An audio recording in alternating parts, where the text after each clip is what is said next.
That's better. All right, welcome back, everybody. We are fortunate to have Community Action Council here to do a presentation for us, so why don't you guys just go ahead? Okay, can I take over the screen? Oh, absolutely. Great. And if you could ask where our health department is, that'd be great. You want me to shoot an email Yeah, Yeah. or a Teams? this is their, Melissa's on vacation, but I believe Dave should be in the office. She sent in her email that neither one of them would be joining, Oh, Really? but she sends her regards. they should have I can check the email again. That's okay, we'll take your word for I it. knew Melissa wouldn't be. Yeah, I think she said Dave wasn't gonna be here either, let me check. Alright. Oh, don't worry about it. Okay. We'll figure it That's our out. problem. Okay, well, so, good morning. My name's Abby. I am the Deputy Director at the Community Action Council, and I'm joined here today with my colleague John Eastlake, who is our Interim Director of Finance. So Melissa sent us a letter saying, hey, we really want you all to come in and talk about what services the CAC offers, how many people we're serving, how many people are exiting out of the programs, and then how our organization is funded. So I'm gonna take really the first 3 bullet points, and then my colleague John will jump in for the funding portion of it all.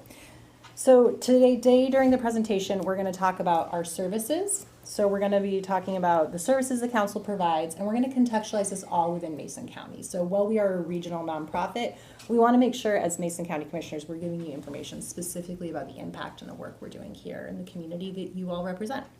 So How long have you been with them? I have been there for almost 3 years. Yeah. So we're going to talk about the services that the council provides, the impact of our care. So we're going to look at the number of community members that we serve in Mason County through these services. We're also going to talk about our service delivery model and how that supports success and look at those program exits, our program outcomes, and then we're also going to talk through our funding and our funding landscape. So our services. So we have 4 primary types of services, and community action, I think it's really important when we're talking about it to contextualize community action within its larger picture. So community action is a national program of over 1,000 agencies throughout the country. They're in 99 counties nationwide, and community action, the promise of community action is really what underpins the work of each individual community action program. So nationally, the promise, if you go to any meeting, when they do these national meetings, they always say, let's do the community action promise, and they have you all say it together, basically kind of like a pledge of allegiance, right? So this is the work, this is the vein that we're working under. And so the promise of community action is that community action changes people's lives. It embodies the spirit of hope, improves communities, and makes America a better place to live. We care about the entire community, and we're dedicated to helping people help themselves and each other. So the Community Action Council of Lewis, Mason, and Thurston counties has been around and providing care since 1966. And our services really focus on the impacts of poverty and violence and focus on finding ways to address the impacts of poverty and violence within the communities we're working in. We really want to focus on making a space where community members can define their own potential, right? We think that's what success is that somebody's able to go through and say, hey, for me, Abby McLean, this is what success looks like for me and my family. And that I have the tools and the resources to be able to do that. And that's really what we're trying to do in all of our programs, is help people get to that space where they can say, this is what success looks like for John and his family, and this is what he would mark that as. So we know it's going to look different for each person here today. We all would probably have different indicators of what success looks like, and we want to make sure that people have the tools within their personal lives and within their families to reach those outcomes. So our core programs are health, housing, energy, and weatherization, and all of these are supported by our information and referral program. So our information and referral program really focuses on how do we connect all of these 4 different buckets of work within our organization so that we're serving a whole person. So if somebody comes in for one service, we're not just saying, great, you came in for this one service. We're saying, hey, this one service might be what got you in the door, but is there other care that you could be supported by that will help stabilize your family and help build up your capacity to take those next steps forward? It also is that arm out into the community. So no one entity can do it all. And I think when we've seen one entity try to do it all, they often drop the plate. And when they drop the plate, there's some pretty big ripple effects. So part of information and referral is also making sure that they're aware of what are the other resources in the community that provide care. How do we connect into those resources, and how do we collaboratively work together? What does that look like? So we're saying, hey, if Cielo does really good care here, how do we team up and partner with them? If Turning Point does good care here, how do we team up and partner with them? We're not saying, hey, we are the only shop in town, we're the only ones that can do it. We're saying, this is our scope of care. This is what we do really, really well, and we can do with really good intention. And here's how we can collaborate and pull in other people. And that's really one of the main thrusts of information and referral is we're saying, how do we integrate all of our care together? And then how do we also work within this larger network of providers within the community and in the region? So in our health program, it really focuses on our child advocacy services through Monarch Children's Justice and Advocacy. Monarch has 2 satellite clinics. The one here is called Safe and Sound, and it's the only nationally accredited child advocacy in this region doing this care. Do you still have your dog? We do. So we have 2 dogs that I retired. was on the board for years. Okay, yeah. So Astro retired, and so did Coco. No, not Coco. Astro and Days retired. We had a dog retirement, which was probably the most entertaining retirement party ever, because all of the service dogs from the area came. And the service dogs are perfect, and they rarely ever act like, I have like, you know, what I would call like my dog, a normal dog, who's not very well behaved. And then we actually saw them like bounce around and like be kind of funny together, so that was really cute. But so Astro retired, Days retired, so we have Coco. So Coco is still up and running and comes out and does care. So the Child Advocacy Center through Safe and Sound provides child services to the non-offending caregivers and to the victim, so the child who has experienced that violence.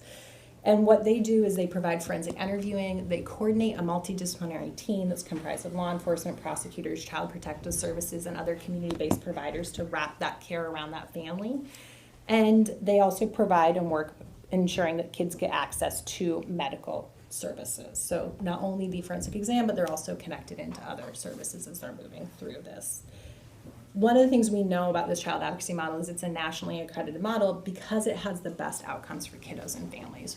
It is looking at cases where they're really complex, where the likelihood of harm happening again is really high, and it's getting in there and saying, how do we intervene, get support for this family in the here and now, and hopefully stave off the likelihood of anything happening in the future.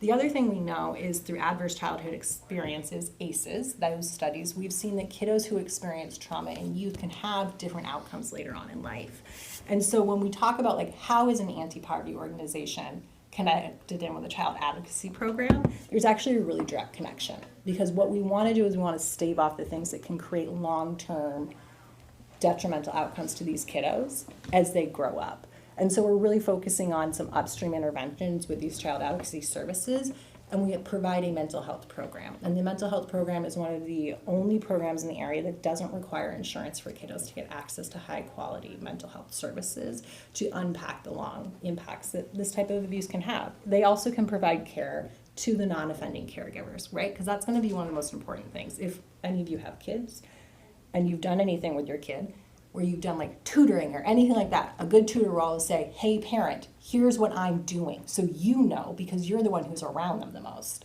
what support they're gonna need day in and day out.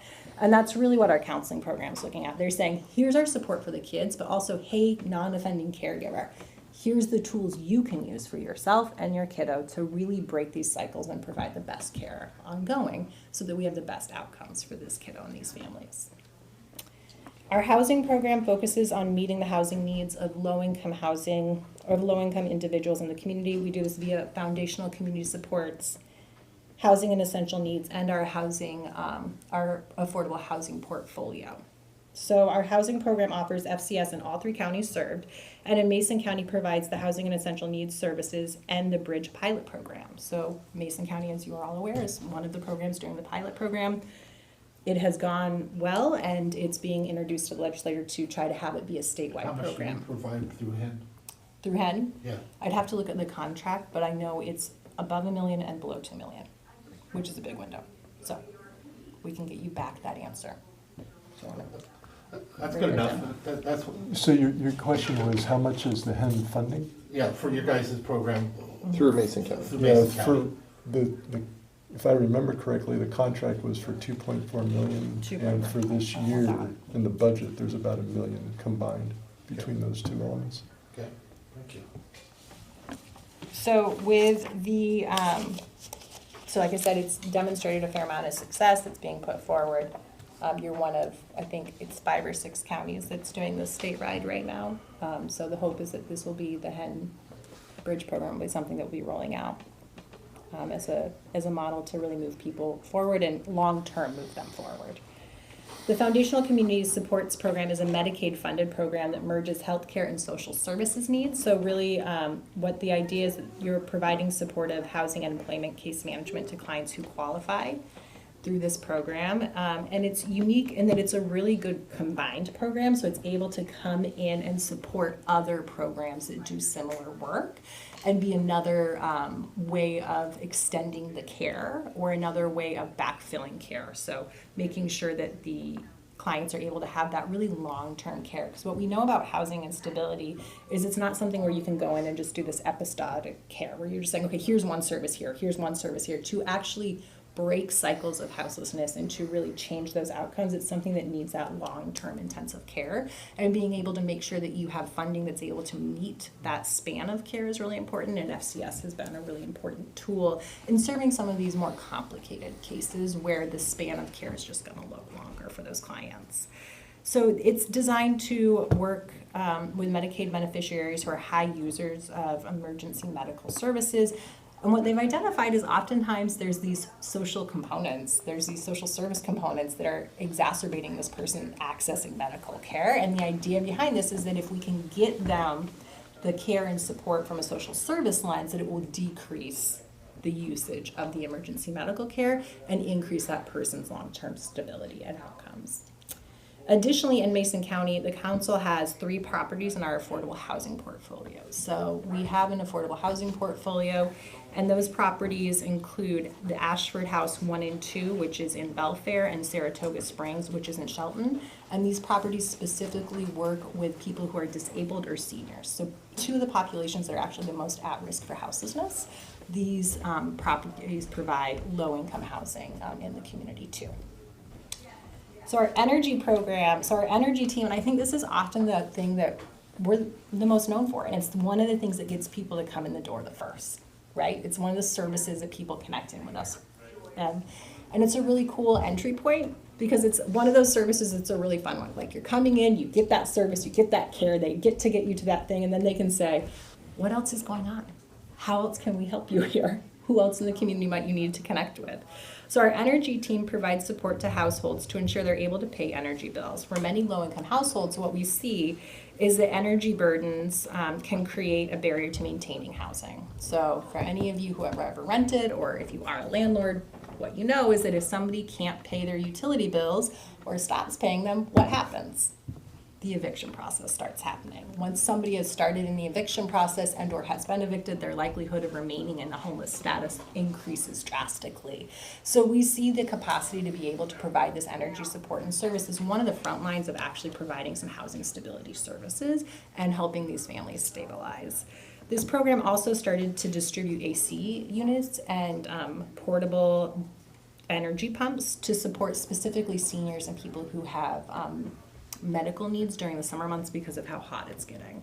So they're able to get out there and distribute them. It's been a really cool program. Stephanie Arnold, our energy program manager, has been really showcased as somebody who has led one of the best programs in the state and also has had the opportunity to speak at national conferences because of the work she's done around the AC units and how we have distributed them and worked in those processes. Do you have a direct line for that, or do they have to go through the general population to get to it? So could you explain that? Your energy, is there a direct line where my neighbor can call who needs help? I can give them a number to Yeah, call? so they would contact the Shelton office and they would be able to get them in the line for the energy Okay, so it assistance goes program. through the general, Yeah. okay. Mhm, yeah. And then we have our weatherization team, and I joke about our weatherization team that they're like social workers with hammers. So what our weatherization team does is they make homes more energy efficient, comfortable, and safe by installing insulation and air sealing measures. And they make sure that the homes are weatherized, which improves health and safety, reduces energy bills. And one of the big things is it helps maintain affordable housing stock. So one of the big things that we see is a lot of times people might own a home, maybe it's been passed down generationally and it's a resource that they have, but they haven't been able to maintain that home, and so it becomes unsafe for them to be able to stay in the home. Energy or the weatherization services can get in there sometimes and start to turn that tide, right? Make the home more affordable to stay in, make it safe to stay in, and that retains affordable housing stock. That means that there's more homes that people can actually afford to stay in month to month. They're homes that are safer for them to stay in, and we're not having just, we see them all the time, right? Homes that are dilapidated, people can't live in them anymore. We want to make sure that when we can, that we are retaining that affordable housing stock, and we're really keeping those homes in with those families. That's a big resource for families to be able to have access to. They're able to weatherize mobile homes, and they also started doing some weatherization in multifamily units, which has been really, really helpful and beneficial. So each year, the council supports, and this is just a snapshot of what we're up to in Mason County. In 2024, 1,450 community members from Mason County accessed CAC services. 103 community members accessed Safe and Sound services, so that's the Child Advocacy Center, so that represents kiddos and families that have experienced child abuse. $373,000 were distributed for energy assistance, helping households stay warm and safe. 10 homes were weatherized, improving health, safety, and reducing energy bills and and maintaining affordable housing stock.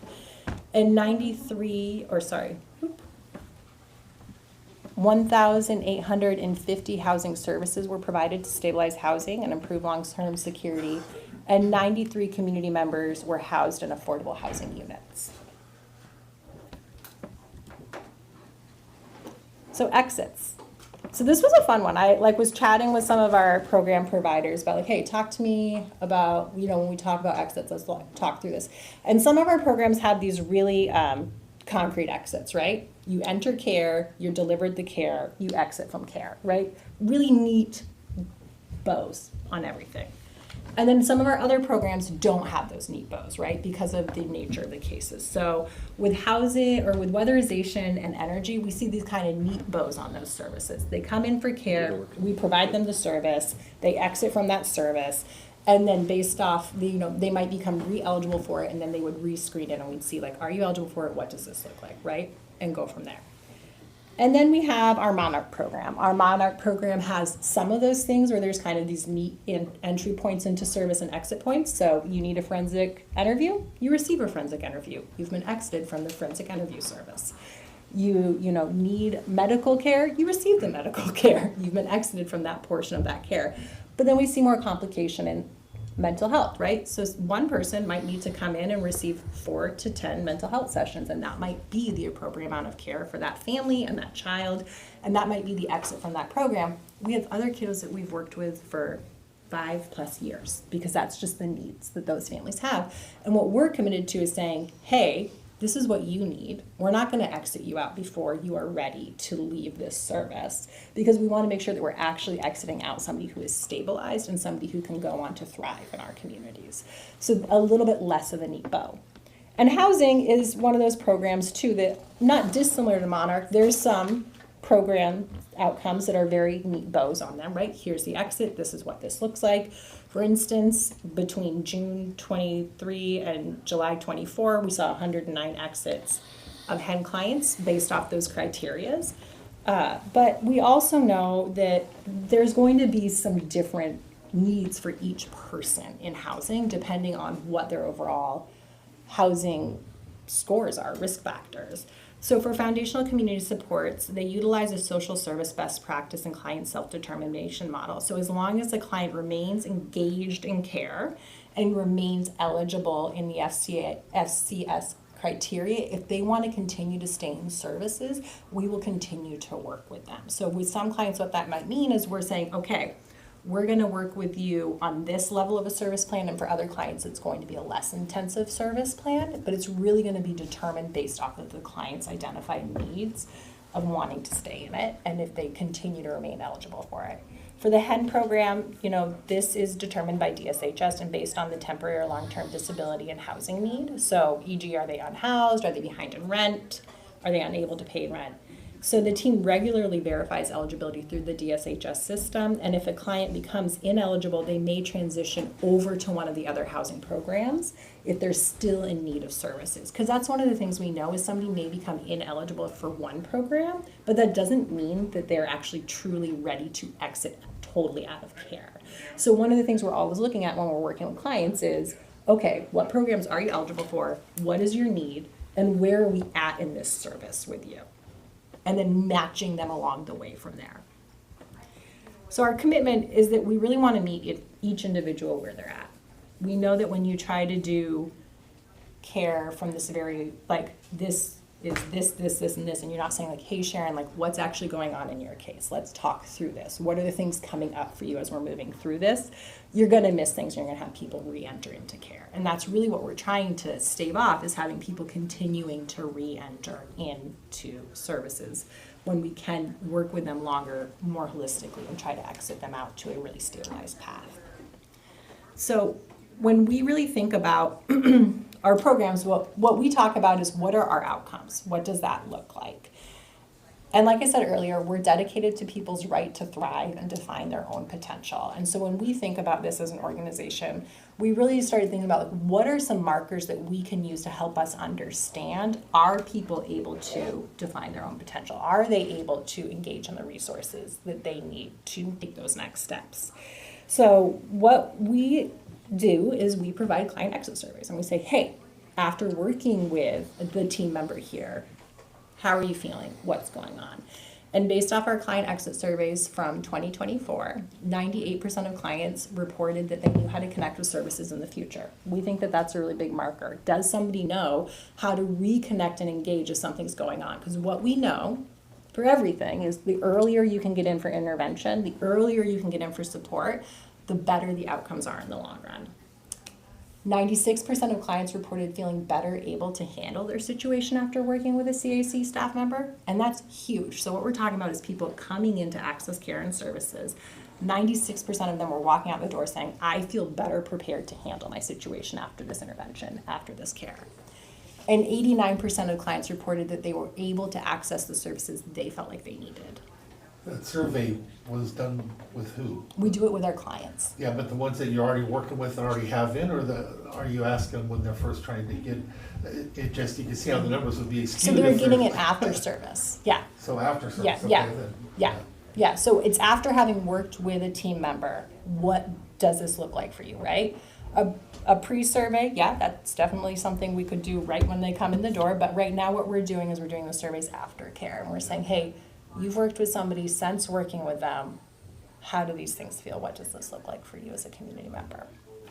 So, you know, what this really emphasizes, we think, is that there's a lot of key milestones when you're working with somebody trying to get to long-term stability, but a lot of it is about knowledge and resource building. We know that everybody's journey is gonna be, you know, for the previous slide, some of them are going to be straight paths, some of them are going to be twisty-turny, some of them are going to loop back depending on what's happening.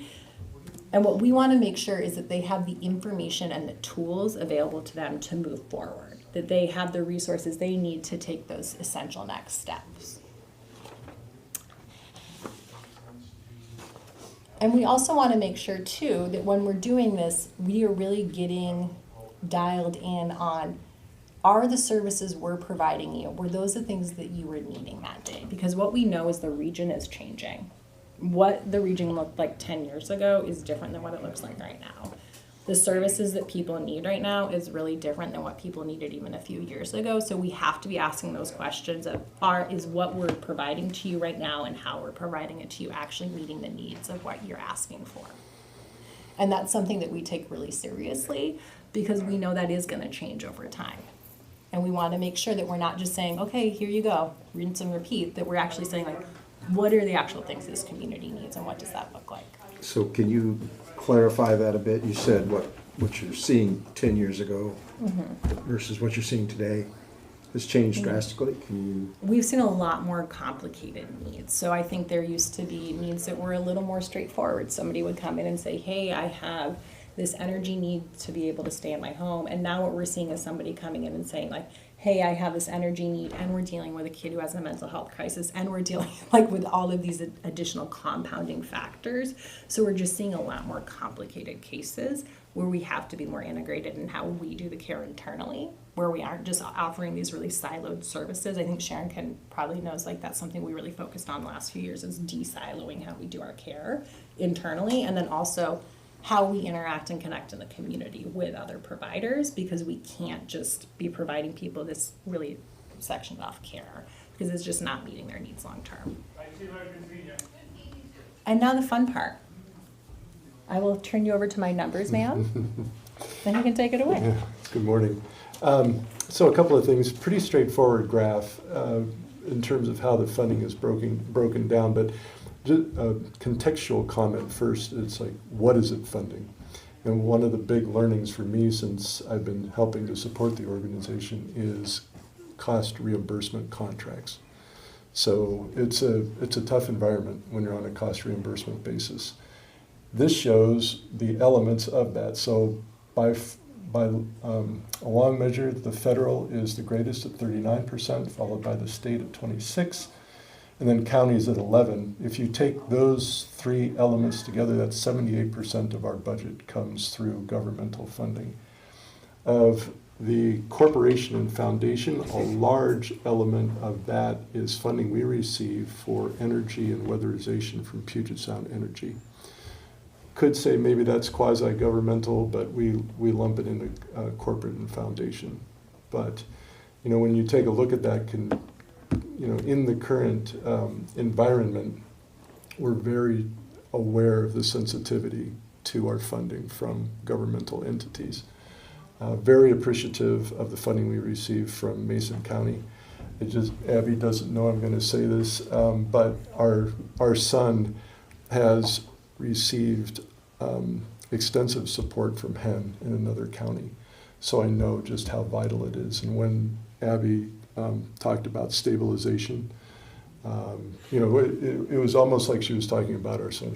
She's not aware of this, but just the continuity that an organization can provide to help a person remain housed is huge, and also deal with the mental illness that's often associated with it. So, just parenthetical comments to the funding. When you're talking about percentages and stuff like that, for example, counties and federal, if the county isn't there, does that affect the federal number one? Number two, are the HEN funds and stuff, where do they lie in that? Do they lie as county funds coming in, or do they lie in state funds? Take the latter question first. They are in county funding as it is now, and they represent over 70% of that county funding that we receive.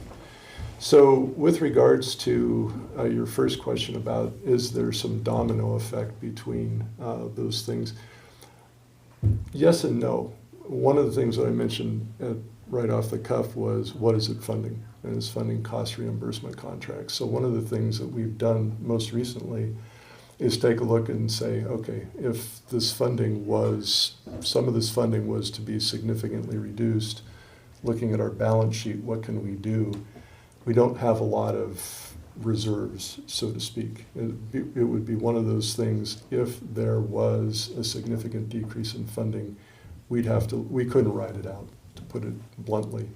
We'd have to start looking at reducing services, which of course is not something any organization like us wants to do. But yes, it would have an effect. How much of the corporate and the foundation funding goes to Monarch? I mean, I'm sure you remember that was Monarch, I felt, was very critical in the services provided there. About 10%. Okay. Yeah.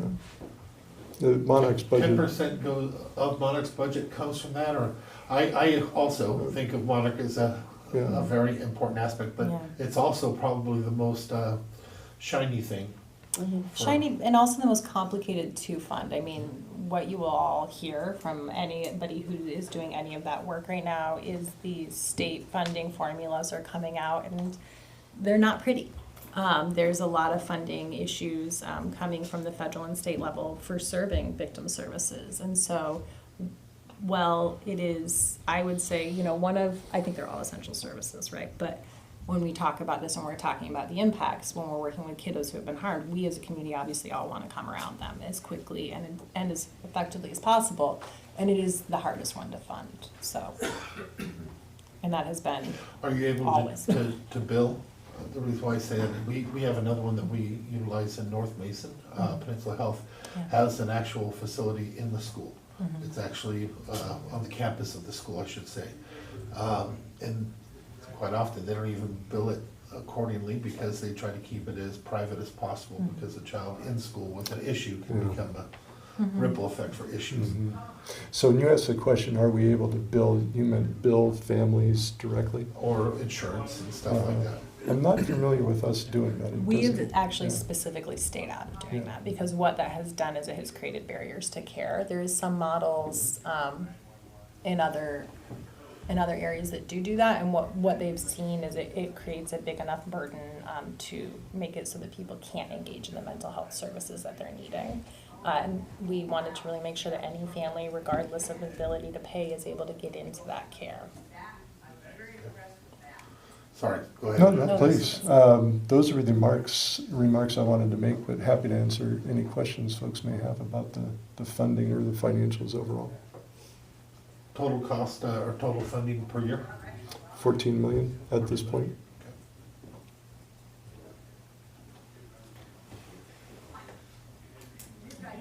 Okay. Well, so then the last thing we wanted to show you was just a picture of who is helping support and execute this work. You know, John and I are two humans in this. We kind of are the backbones in operations and finance that help support the teams doing their actual jobs.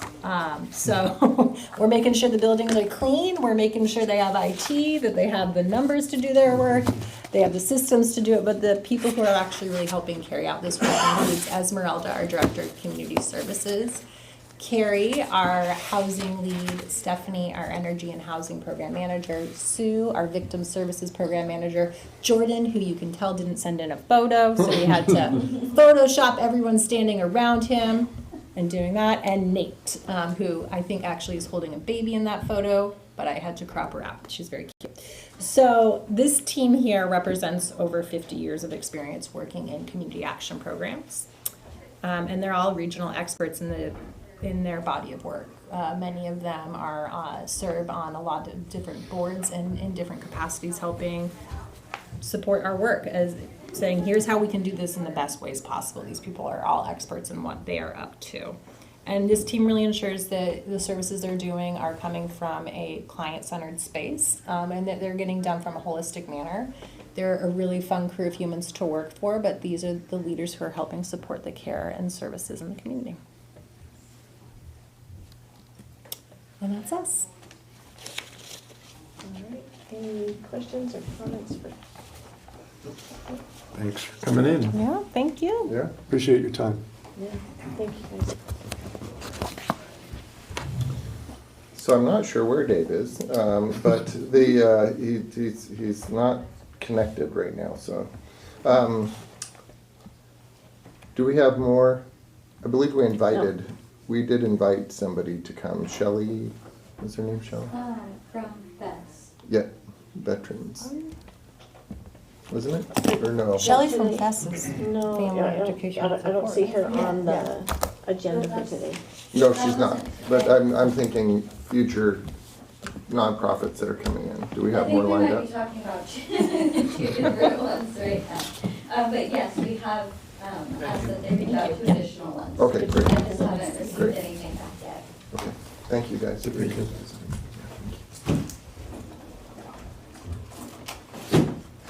All right, well, we have Board of Health tomorrow, so I'm sure we'll hear a lot more from health tomorrow.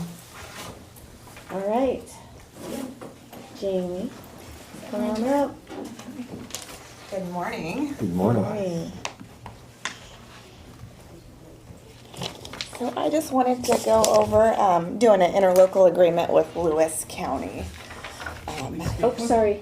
Yeah, I thought that, Yeah. yes, I was just texting Mackenzie because I'm thinking Steve's on my agenda, but Yeah, I I don't didn't have think I material. was Sorry first, but about that's that. You okay. can wait for a minute, right? Are you okay He's with fine, you? yeah. Coroner always Okay. goes first. I just, and I'm I'm used to going sorry. last. Well, but you never asked we'll for go anything, first. so. I'm sorry, and I didn't have anything in the packet for the auditor, so, Correct. sorry. It was discussion. All Oh, the okay. personnel, Okay, Documents. perfect. Well, Okay. we'll skip and come back to the auditor. Sorry about that. Sounds good. So yeah, I'm just entering into an interlocal agreement with Lewis County, just to rent their facility. So it would be the same as Thurston County. There's no additional charge. We have the funding in our budget. They just want an interlocal agreement between. I'm supportive of that. Yeah, and, Beth, yeah, you can have until come we, down for. until we get our own. Yeah, until we get our own, we we get have to our have own. options. Yep. Yeah, Definitely support. Yeah, that was easy. that was easy. I Do they know. As I actually say, you have, never really asked for anything.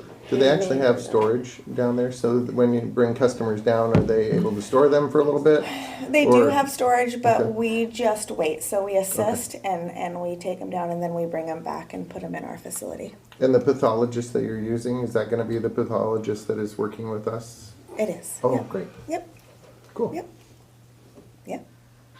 That's good. Well, thank you guys. Yeah, thank you. Geez, Jaime, I came running over so you wouldn't get knocked. I know. this I time. got Kelly's always got my back. This was an easy one, Kelly. This was an easy one. All right, Steve. Yeah, but Yeah. Sorry, Steve. No worry, there's always something comforting about having the coroner go before me.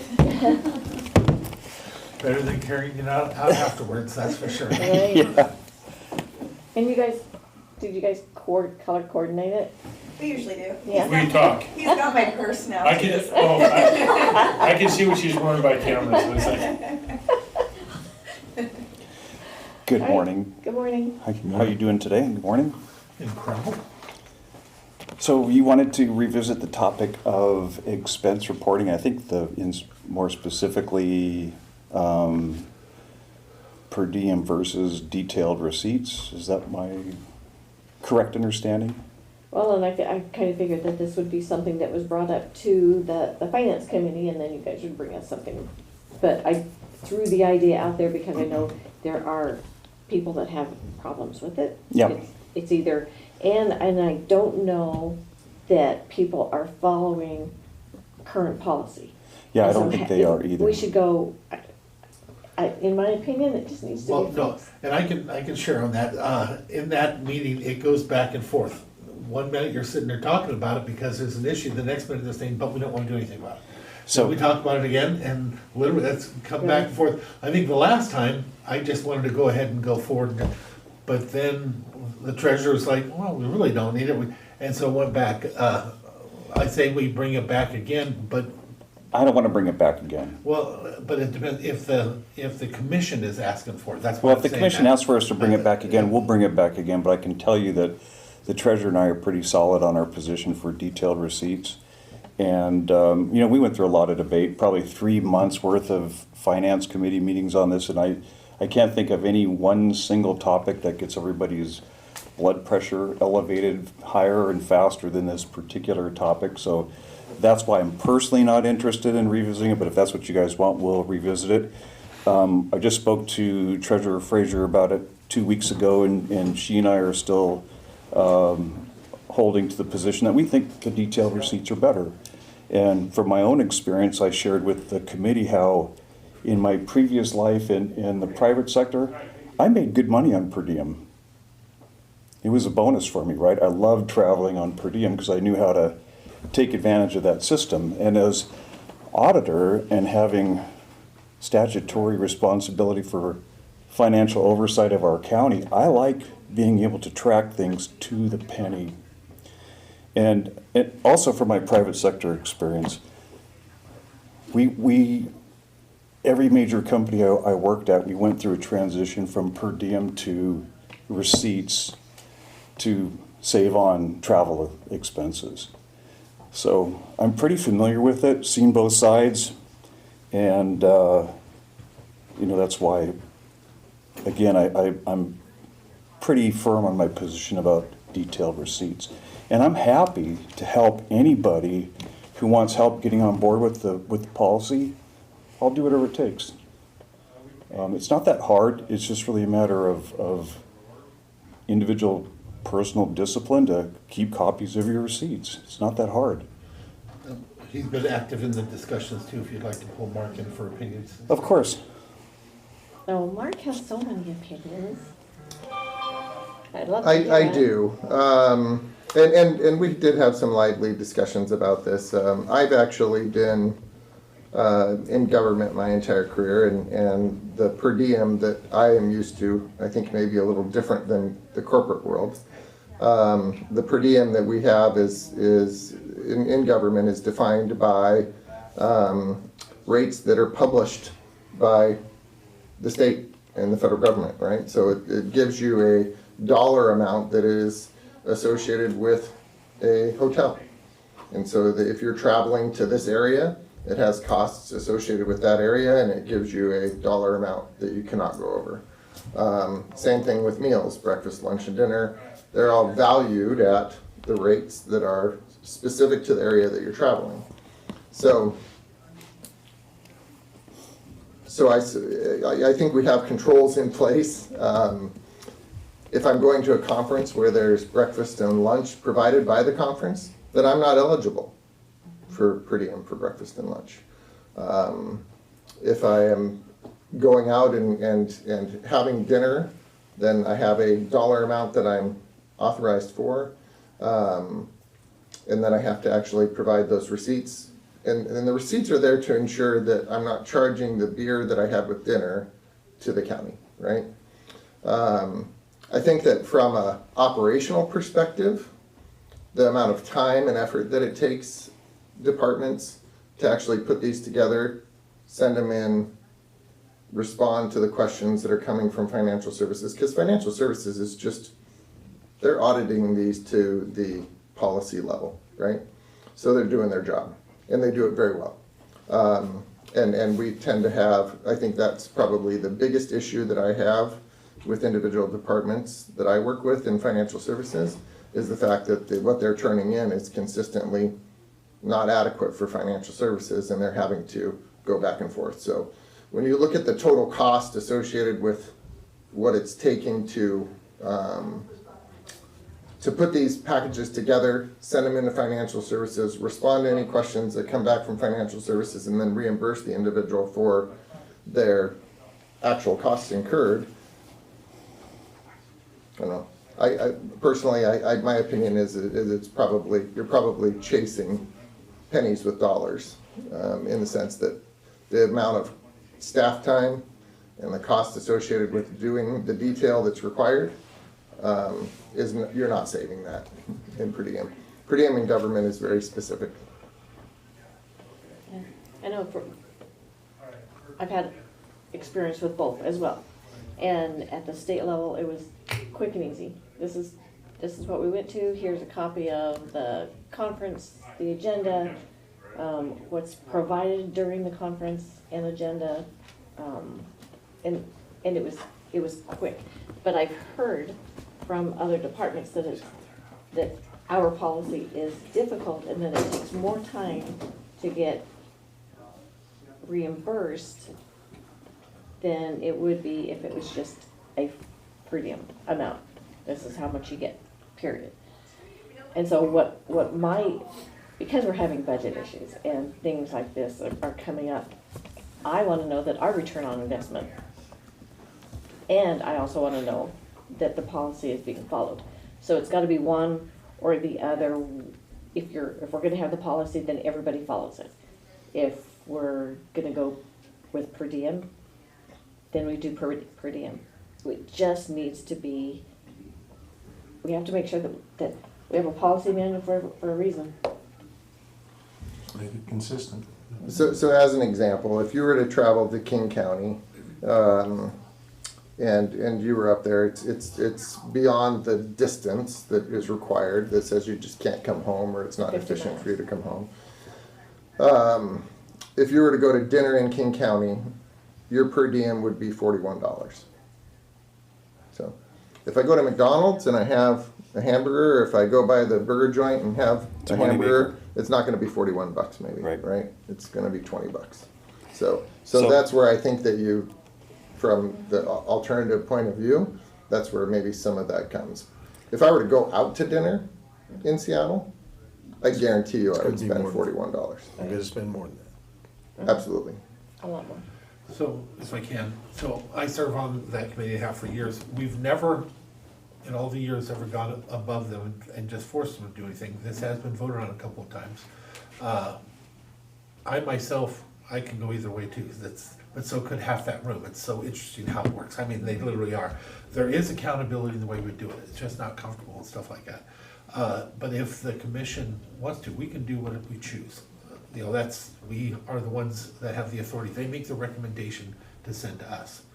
But I would like to still, if we can, respect all the work they do, and maybe if we decide that we want to look at, send it back to be looked at, and come back with their recommendations again, with the idea that the commission be leaning towards that, or not. I'm just telling you, I would love to still respect what they've been doing instead of going over. We've just never done that so far.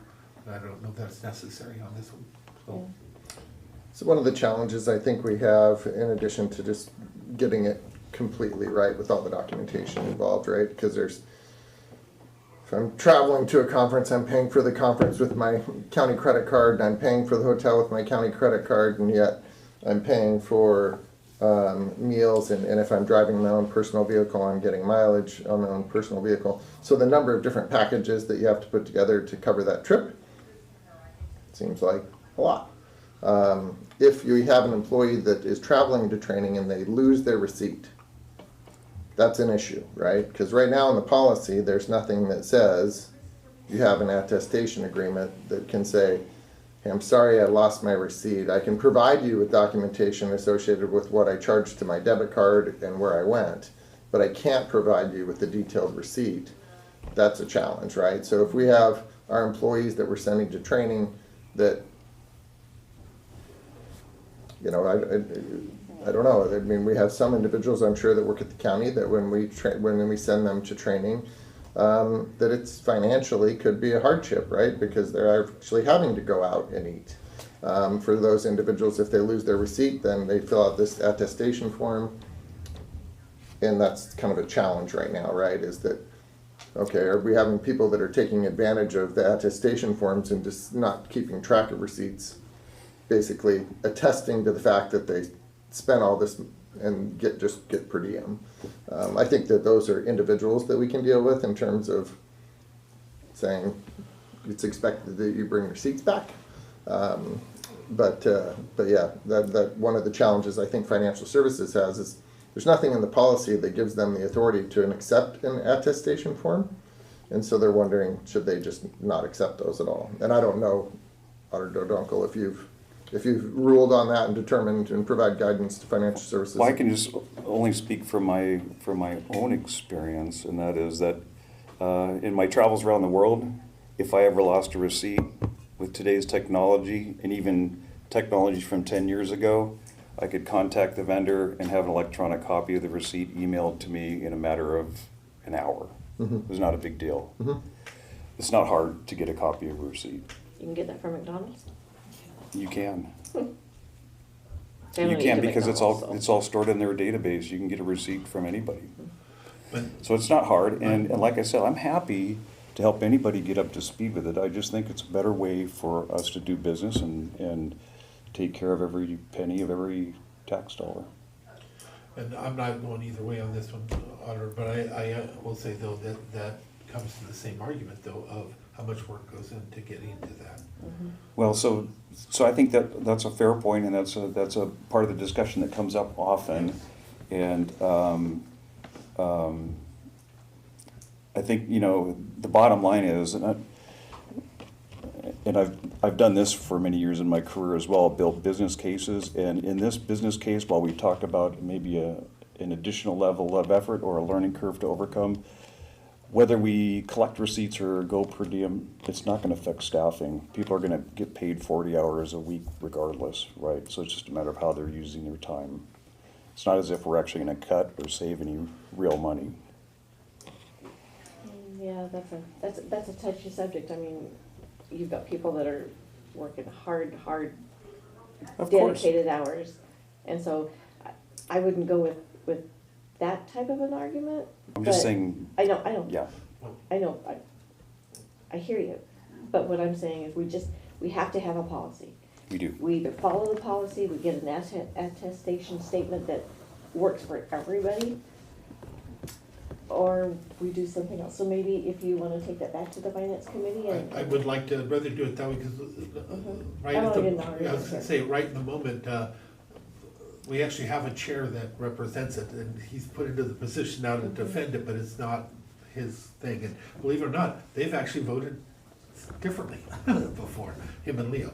So, but he is the chair that would be the one that would bring it back to us or what. So are you asking me to bring it back to them and then ask them with the idea to let them know that the commissioners are leaning a certain way, or just to relitigate? No, because I'm one of three, I just want us to follow policy, and I want policy to be understood. So, I agree. Yeah, and it's not. because he could bring back the reasonings of what they decide and the reasonings why they decided. Because we don't have to take their recommendation. I don't know that we've ever gone over the top before. Well, they were created to save us years ago when we were in really big trouble.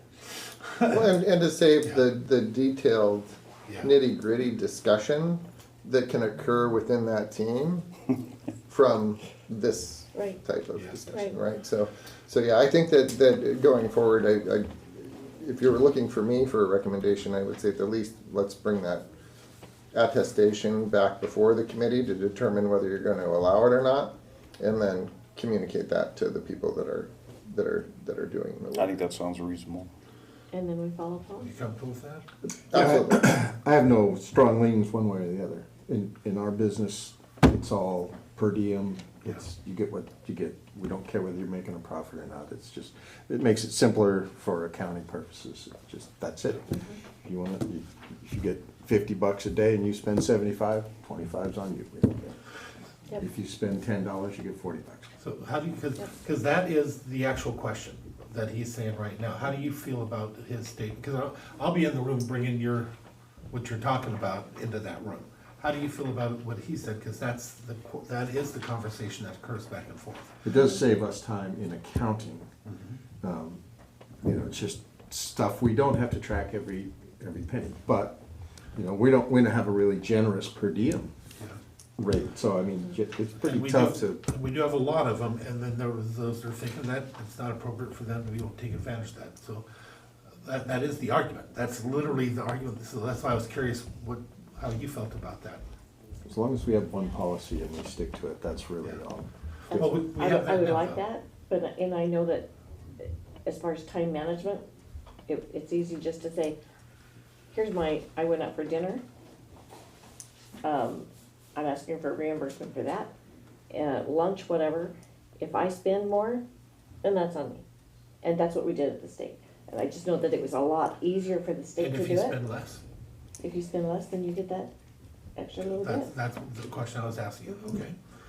All right, well, I know. But usually it's not, I mean, even at Because McDonald's, you're gonna spend $20. I can tell you, in that particular argument. You gotta go for the value meal. As $5. as it has gone up, I $20. brought it forward because we have other members that work directly under us that have that. And it appeared to be real strong, so I brought it up again, but when it was over with, it still ended up with the same. I stayed neutral, because I wanted to empower them. But with what I'm hearing right now, I have a discussion to have on behalf of the commission, what they're saying, and they think that there's a I'm importance. pretty neutral on it, Yeah. whichever is gonna work out best for the county. It doesn't matter, as long as we're consistent. Okay, I know what to do, so that's what we will do. Very good. Well, I'm heading to the finance conference this week, Osaka, and I'll be keeping all my receipts, just so you guys don't have to worry about that. I'm going to risk and I never return anything, but it goes to the risk pool, not us. I never return anything to us. Thank you, guys. See you later. Thank you. Next up. I'll be to risk for 3 days. That's a tough one. All right, so, Public Works. Hi. Come on I up. am following the I agenda gotta go now. round up Collins. Come on in. Is that next week? Is that this week? That's this week. This week. Yeah. How are you? Good, how you doing? Good. It's been a long time. The 6 end- months. Long time no see. The end part is the part. Wow. We have Yeah, that- it's going when fast. they start Don't be giving drinking my coffee. I know it too It's well. a challenge, Goes with your outfit. but I do. That you've accepted well. Wonderful. Yeah. Everybody likes a challenge, right? That's right. Yeah. Yeah. That's not yes, that's, yeah. Of course. It's an adventure. Happy Monday. Thanks. Take her away. Say, at least you didn't ask it in the form of a question. Yeah? So first up, Mike has a request to program some money. Yeah, recently we've, obviously, everybody knows we sold some surplus parcels out by our shop, and what we'd like to do is use some of that money to extend the project. So currently, right now, we have an STP project, which is Surface Transportation Program. It's federal monies. It goes from Matlock down to Merriam Knight School. And then we have another project that is from Evers Bridge down to our culvert. So there's a gap between there about 3 miles. So from Evers Bridge to Merriam Knight School, we'd like to program this money to actually extend, modify the CRP to extend the project, to add that to it so we complete the whole road at one time. We'll get a better bid for our asphalt. Mobilization will be cheaper. We won't combine the federal money project to it, because then that makes it federal monies and there's a lot of strings attached. So we'll congruently put them out to bid at the same time, 2 projects is the ideal. Now we use up all of it? That would not use up all of it. How much are we looking at? It'd be about $1 million. About $1 million. What do we end up with? 1.2, 1.2? I believe, 1.1. The first one was closer to 1.5, because we sold lot. Oh, I'm sorry, 1.6, yes, yeah, yeah, 1.6. Yeah, and then we also have another item on your agenda Yeah. later Right. today to But, kind of talk about. but that's after all the costs and everything like that, what do we end up with in the pocketbook? Are you saying it was 1.6? Looks like it's gonna be 1.6, a In our little bank account. over 1. Yeah. Okay, so that leaves us, the reason why I bring that up is I am supportive, absolutely. But we've had conversations over the years about what's gonna happen in Belfair and what has to happen in Belfair. The one thing I don't wanna see happen in Belfair is what the PUD did, which was pull their facility. I would like us to take some of that money that we're looking at getting and put it away for purchasing of new land, because we all know we have to move that facility up there at some point. So it would make sense if we earmarked it for land purchase in the near future. And it may not be this one, but maybe the money from other properties that we're looking at selling. But if we don't put it away, then there's no reason to start even looking and doing this stuff. I know you've looked a little bit. Yep. But it'd be different if you actually had money put aside to look for a parcel. Yep. And look at where it is, because that could make it happen. And right now is probably gonna be about our better opportunity, because things are about to shift again, I think, and prices will go up again. So they're a little lower than they had been. Are you speaking about A shop. a shop Yeah. in the north end? Yeah, you were looking at different locations, and Yeah, but you have to have money first. We Yes. haven't had the money to do that. It makes sense to sell property, take the money to buy property. So that it doesn't come out of the other dollars when it's needed. But I'm supportive of this project. Okay. And, you know, it shouldn't be $1 million worth of purchase for raw land up there, that's, No. so you know, if you're putting away some of it, that'll make a Just difference. depending on where the land is. Yep, it's true.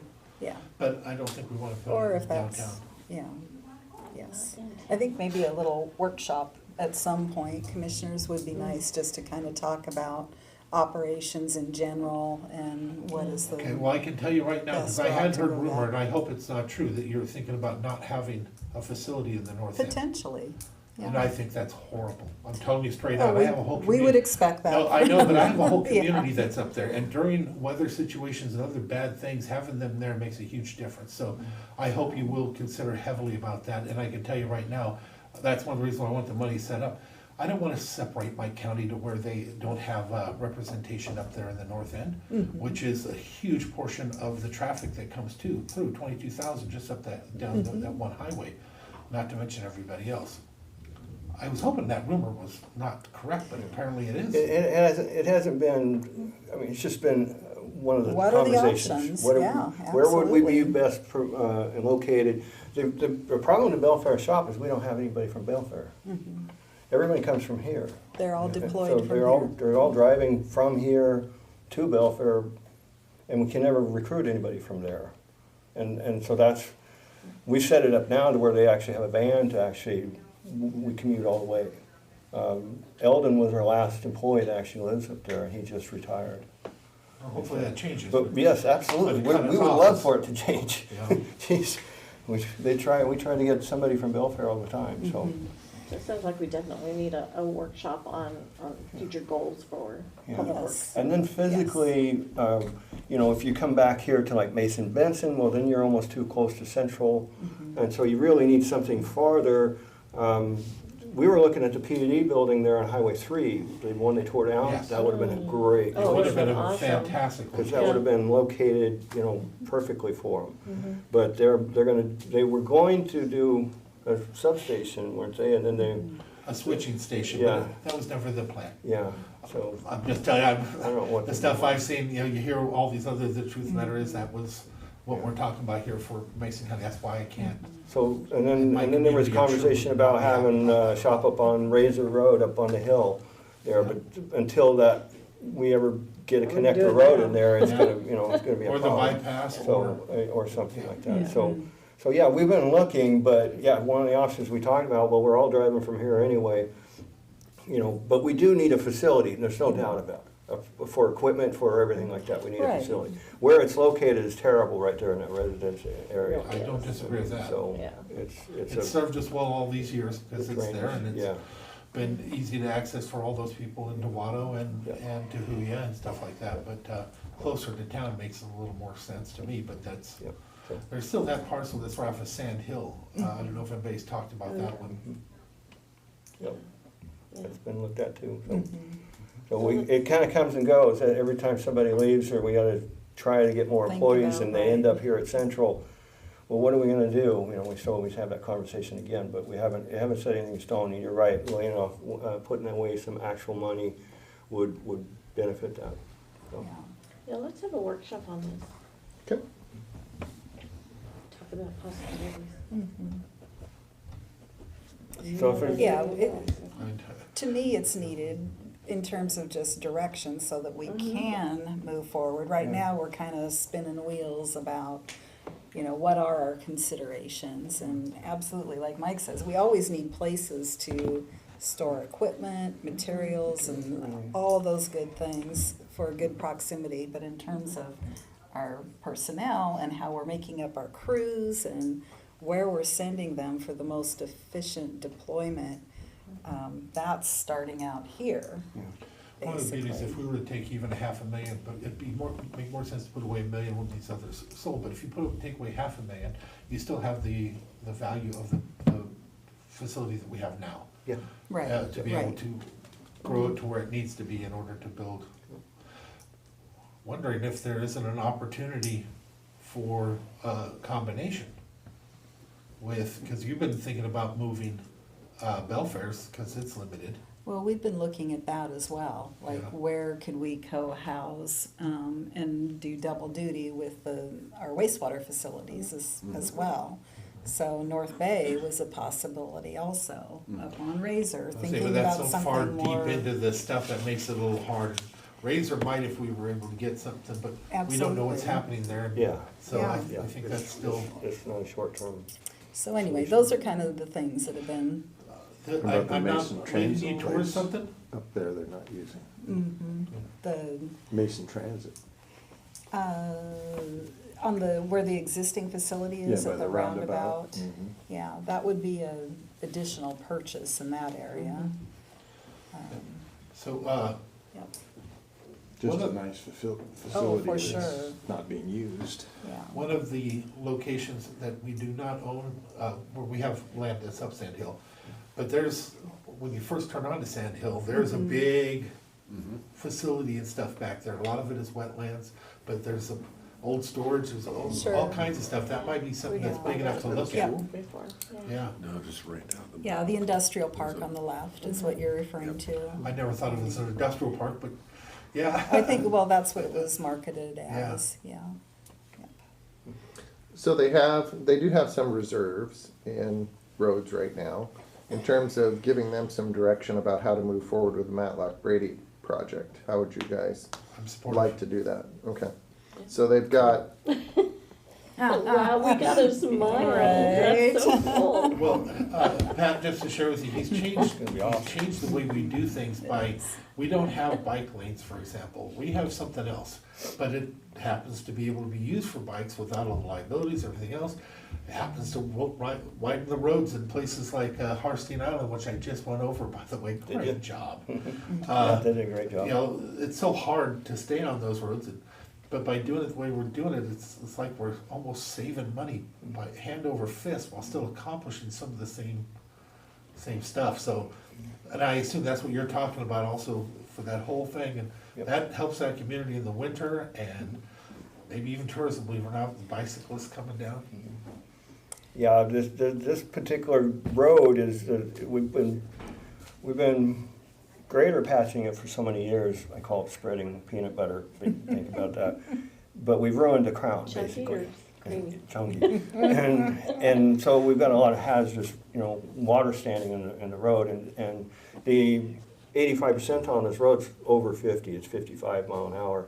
And so it's a high-speed road, it's a connector between Grays Harbor and us, and it gets all the freight trucks, all the log trucks, and traffic and everything. So, yeah, it's probably our worst scenario right now until we get this one fixed and we can move on to these others that we got. Guys, it's in your district.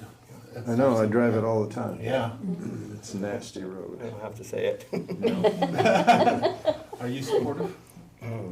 Oh, yeah, yeah, it's, We'll get her they'll be fixed. happy to have it fixed. Thank you. All right. Thank you, commissioners. Good to see you smile. Oh, Mike's been home. Actually, I've seen him smile, 3 times in the last couple of months. I don't know, you're becoming a happier guy, dude. Watch out, right? Well, you just authorized 19,700 tons of asphalt, Wow, so that's all. it's gonna be an awesome project. Yeah, it will be a great contract or absolutely. contracts. By putting it out at the same time, great it for the may be community. that we get, one That contractor and, Clicks a What do lot of you- boxes, emergencies, everything. It just clicks box after box. yes. when you look at a road project, what percentage of the cost do you think comes with mobilization? They usually put in there about 10 to 15%. So 10 to 15%, Yeah, and you what- pay for once and you get Yeah. this much. Yeah. And what kills you on these, with the federal monies, is when they put a DBE goal. Oh, yeah. And so the DBE goal is a specific 17% or some kind of percentage of your overall project, and they have to recover that. Well, the problem with paving projects is there's paving and flagging. And so they overinflate a lot of times the flagging, the traffic control. And so it should be 20,000, it'll be 100,000. Oh, wow. And so you really pay through the nose in To meet that goal. thing. So your estimate really gets blown out of proportion in that sense. So, but in this case, the first one is a federal project, but it does not have any DB goals. So it'll be a lower bid, and then the rest of it is all road fund money, and so there's no goals for that too. So we expect to have a really good competitive bids for both the asphalt and mobilization. Great. So we figure we'll probably save, putting it out this year, you probably save 200,000 to 300,000. So, Nice. Next, action item request, commissioners, is to sign an agreement between the county and Evergreen Estates.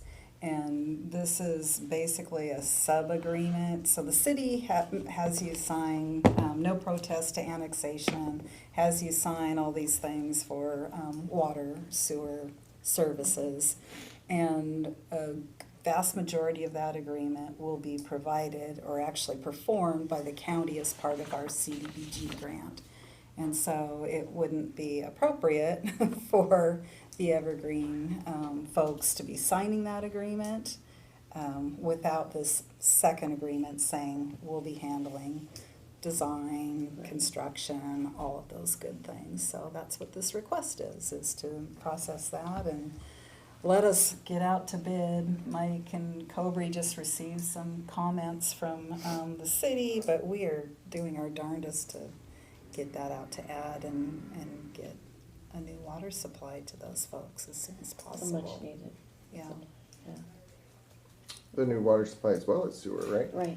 Well, the sewer, yes, but there's no design underway, no funding sewer? for that, no. Oh, okay. I thought there No. was. Yeah, I thought that we there was a had, Well, the I city, swear we the did. city has their own thing, but. they did, but but we're I thought not, that, no, no, I thought that Dave had something no, out of Department of Health. no. He told us he did. I- was Well, gonna if say, he has, he sure as remember You heck remember that too? not handed a I'm ball remembering over the to same us. thing that you remember. Yeah. Okay. Can you check on that, Okay. Yeah, Mark, please. because Um, I Because we- swear yeah, there was 'cause something. we heard it. 100% agreement with you, so Yeah. I Yeah, we remember heard it. Yep. that Whether they it actually happens or received not, a that's- grant, the city received a grant to Yeah. extend sewer Yep, to this specific area. yeah. And it's because the septic system's out there, so it's a mobile Yep. home park Yes. that's all on septic. Yep, It has its own community worked well. on this for a couple of years. And Yeah. there's, the septic systems are failing. The well has high nitrates in the water, so Yep. this will definitely solve the The water side. Yes, so Yeah. my understanding, we all meet, the city, Dave, myself, the folks from Evergreen Estates, Cobry, on a semi-regular meeting, like once, at least once a month, and maybe and Jay, obviously from the city as well. And so there've been different applications. There was one from the port, and I think that was the one that was awarded. But my understanding of that project is a design to connect from the existing end of the city sewer to tie in to the port property. So it's gonna run a line in front of, but there is nothing that designs a connection from Shelton Springs up Blevins and then into the park Well, itself. there may not be anything in design, but I know for a fact that we've talked about it and that there was money available. So, I'll check on that. okay, thank you. Back to you. I can tell you it is not in our current work plan and scope. Well, again, that wouldn't surprise me, it just. For the design, right? For the Correct. design that you guys Yes, are doing for water. yes. We all heard it, now does it Yeah. mean that it happened but we heard it and we were part of that discussion over and over again, so. Yeah. I'm hoping it's there, we just Yeah. have a disconnect. Yeah. Alrighty, And we can't get a hold of him today, so. all right. Okay, so, okay to move that one to action, commissioners? I am, Okay. And next, well, actually, maybe before we jump to Ralph, I saw that Mike had a nice little map here with so many culverts on it. Right? The smile's gone. We've just, Right. Oh, no, the smile's still here. we've identified at least 40, well, even since that, we've identified another 5 or 6 fish-bearing culverts, corrugated steel, rusted out, pitted, failing. They all need to be replaced. We are prioritizing, we're actually doing topo works and permit works and trying to get projects ahead and on the shelf. But these all need to be replaced. Anything that's in dire straits is in almost failing, we've already fixed. So these are the second list in that sense, but there's quite a few of them. And we, if we contracted them out, it'd be like, if they were $500,000 per piece, it'd be $20 million worth of culverts, whatever. But what we're doing is we're maximizing our own efforts, our own forces to be able to try to knock these things off. We've got actually 8 of these that are on here. We've actually got design permitted, and we're in the process of ordering materials for pipes and stuff. The main problem with these are, being fish-bearing ones, is the size. And so you're going from a 2-foot pipe to a 12-foot pipe, or a 20-foot pipe, or a 25-foot pipe and stuff. And so those various sizes, just up to cost. And then if you have to go with a box culvert and stuff, you're over a year out on construction of those things and stuff too. So we're trying to mix and match to, maximize what we can do with what we have. Most of them, or not all of them, I don't think there's any on this list right here that actually are funded or on the fish barrier removal board's hit list. And so these are our It's all on us. projects.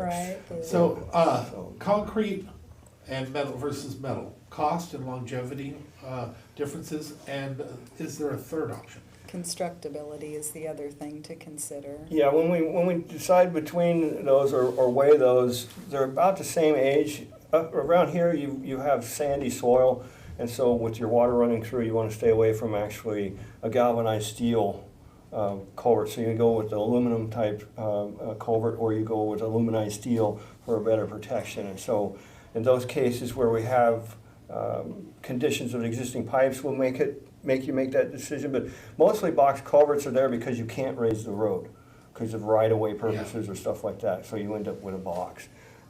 Crews love the box because all you got to do is build a flat spot, but then you got to bring in crane, scheduling, and everything. You got to build an area big enough for the crane and trucking. Much more to do that. expensive then? So it's more expensive, yes. The box culverts are typically more expensive.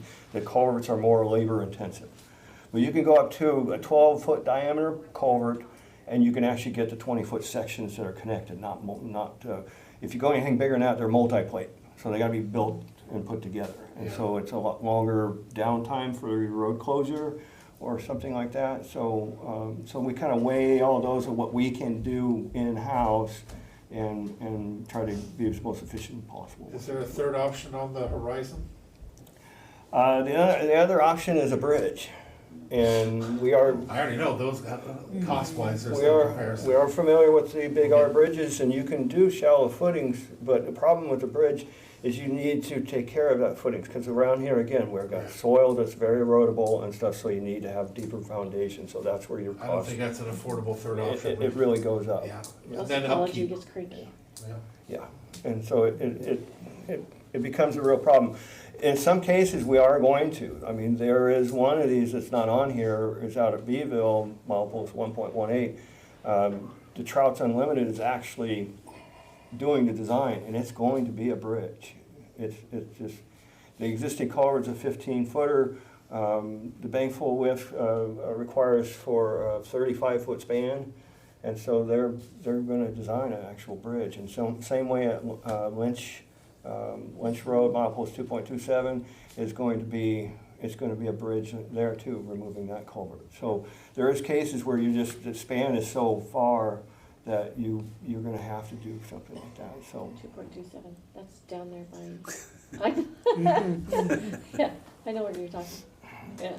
Well, if you notice that on our special R07s and 08s around, we've been putting delineators, white delineators there, and actually have the milepost on the culverts for all of them now. Cool. And it is. Yeah. It's really awesome because you know where you're at. Yeah. And stuff. So it's So been the bikers and runners and been real everybody. good. But it also tells you how many culverts you haven't been looking at. There's 3,500 of them in Mason County. Is that all? So yeah, of cross culverts. That we know of. Yeah. Still finding them. Yeah, so it's a look. We're trying to be proactive. So we're taking out the ones that are most concerning and stuff. We will be looking into the 09 roads, the local access roads, because those are dead end roads, and so if a culvert fails, that's obviously a real problem and stuff. So we're out there doing that now and stuff. So the list will grow, but we'll manage what we got. So I don't know what else to say. It's not a perfect situation, but we're getting in front of it. So Well, knowing it is 80% of the battle, right? Yep. And designing and because you details. have a lot of structures around here, especially like Sassaquoqualam, North Shore Road, are multiple materials, and so they'll have a core of a concrete culvert inside, and then they'll extend it with a steel on one side and a aluminum on the other and stuff. And so how they connected that is the problem. And so it's a ticking time bomb. Those connections will fail eventually. You have a sinkhole and possibly worse. So it's not just stopping, the end of the culvert's aluminum. You gotta go look inside there and see what you really have. So it's been really interesting. So do you have a camera that goes in there? No, I bought them flashlights. Where are the cameras?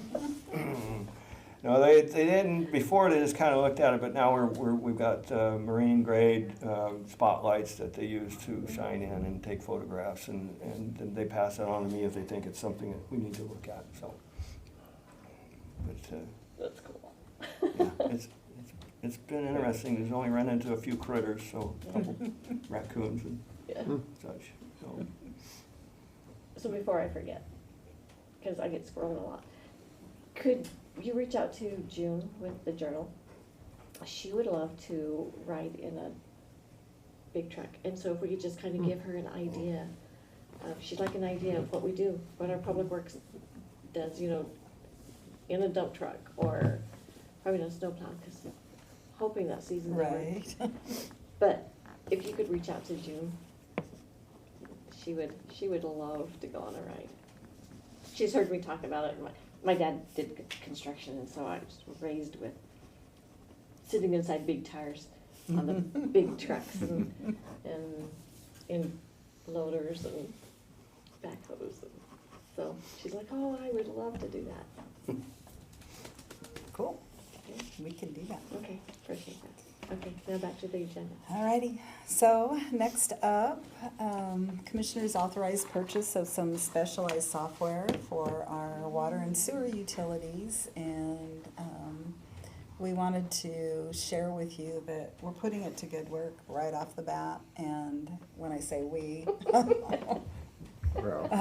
primarily Ralph, and that's been a lot of time outside of normal work time, just going through our giant operations manuals and inputting all kinds of specific information about all the equipment at our plants and facilities, and putting it to use with work orders and planning about what next for preventive maintenance. And I'll be quiet and turn it over to Ralph, who's the expert, but certainly wanted to acknowledge all of the outstanding above and beyond work that Ralph has done to get this deployed quickly and make use of that investment. So yeah, thank you. Sure. First thing, I really appreciate the purchase of that software, because that's how I do business, and that's how I've done business for a long time. So having that tool, it's got things moving, I hope, in the right direction. I was able to, 187 pieces of equipment at the Belfair wastewater facility. So once I identify the pieces, then I can look at, how do we maintain them? What do we do? How long should they last? How do we budget for that? How do we be proactive? Like Loretta said, 80% of this is just knowing what you got. And so when I first started there, it's just a big not knowing anything. And then Which was how long ago? Which was how long ago?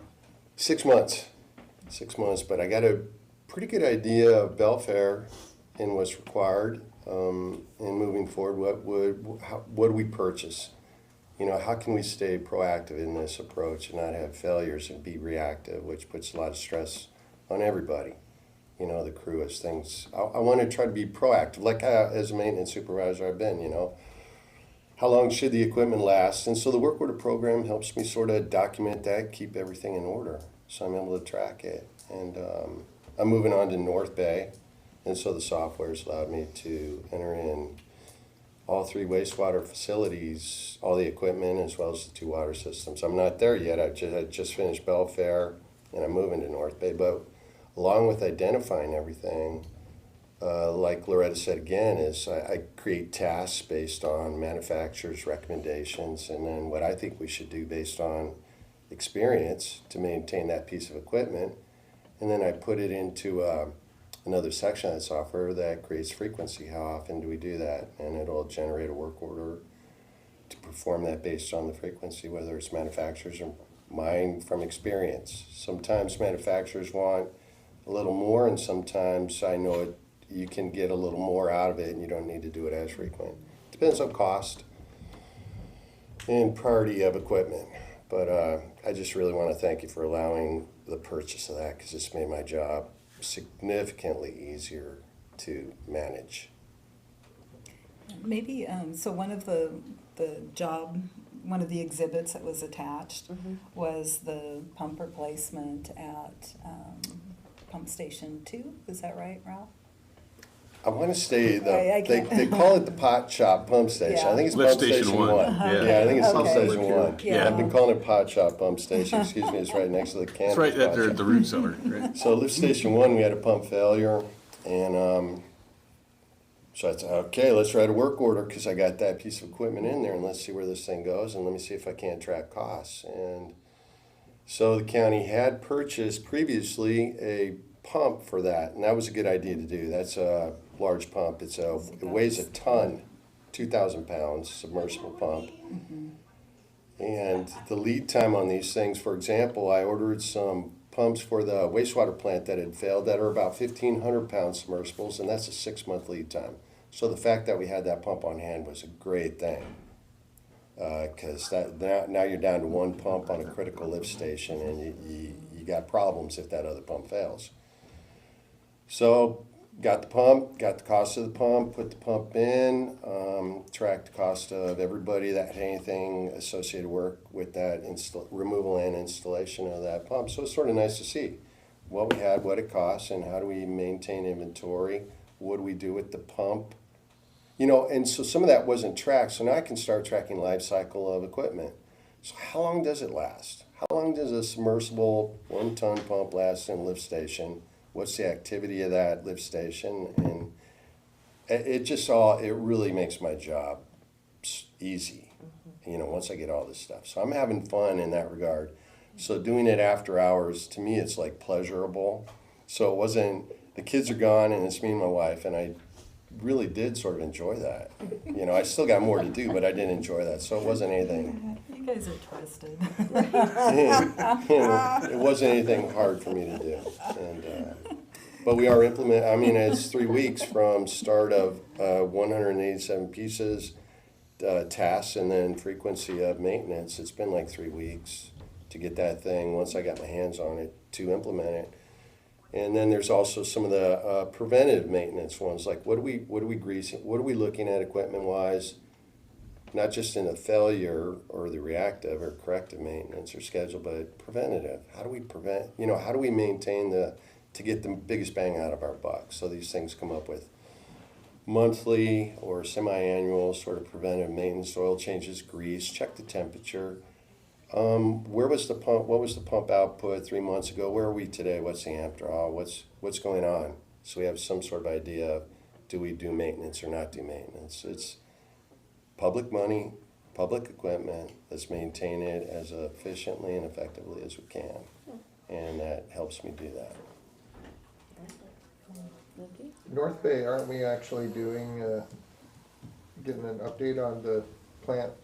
Yeah, Right in the middle of it. We Right in just the middle started of of it, yep. right So in the thick of it. Would Ralph be able to utilize some of the information that comes out of that to put into Oh, this? 100%. Yep, nice. Yeah, so that's an example. So Belfair is a new facility, and CH did a fantastic job in putting together these great manuals with all of the equipment sheets and all of the specs and what you should be expecting for maintenance.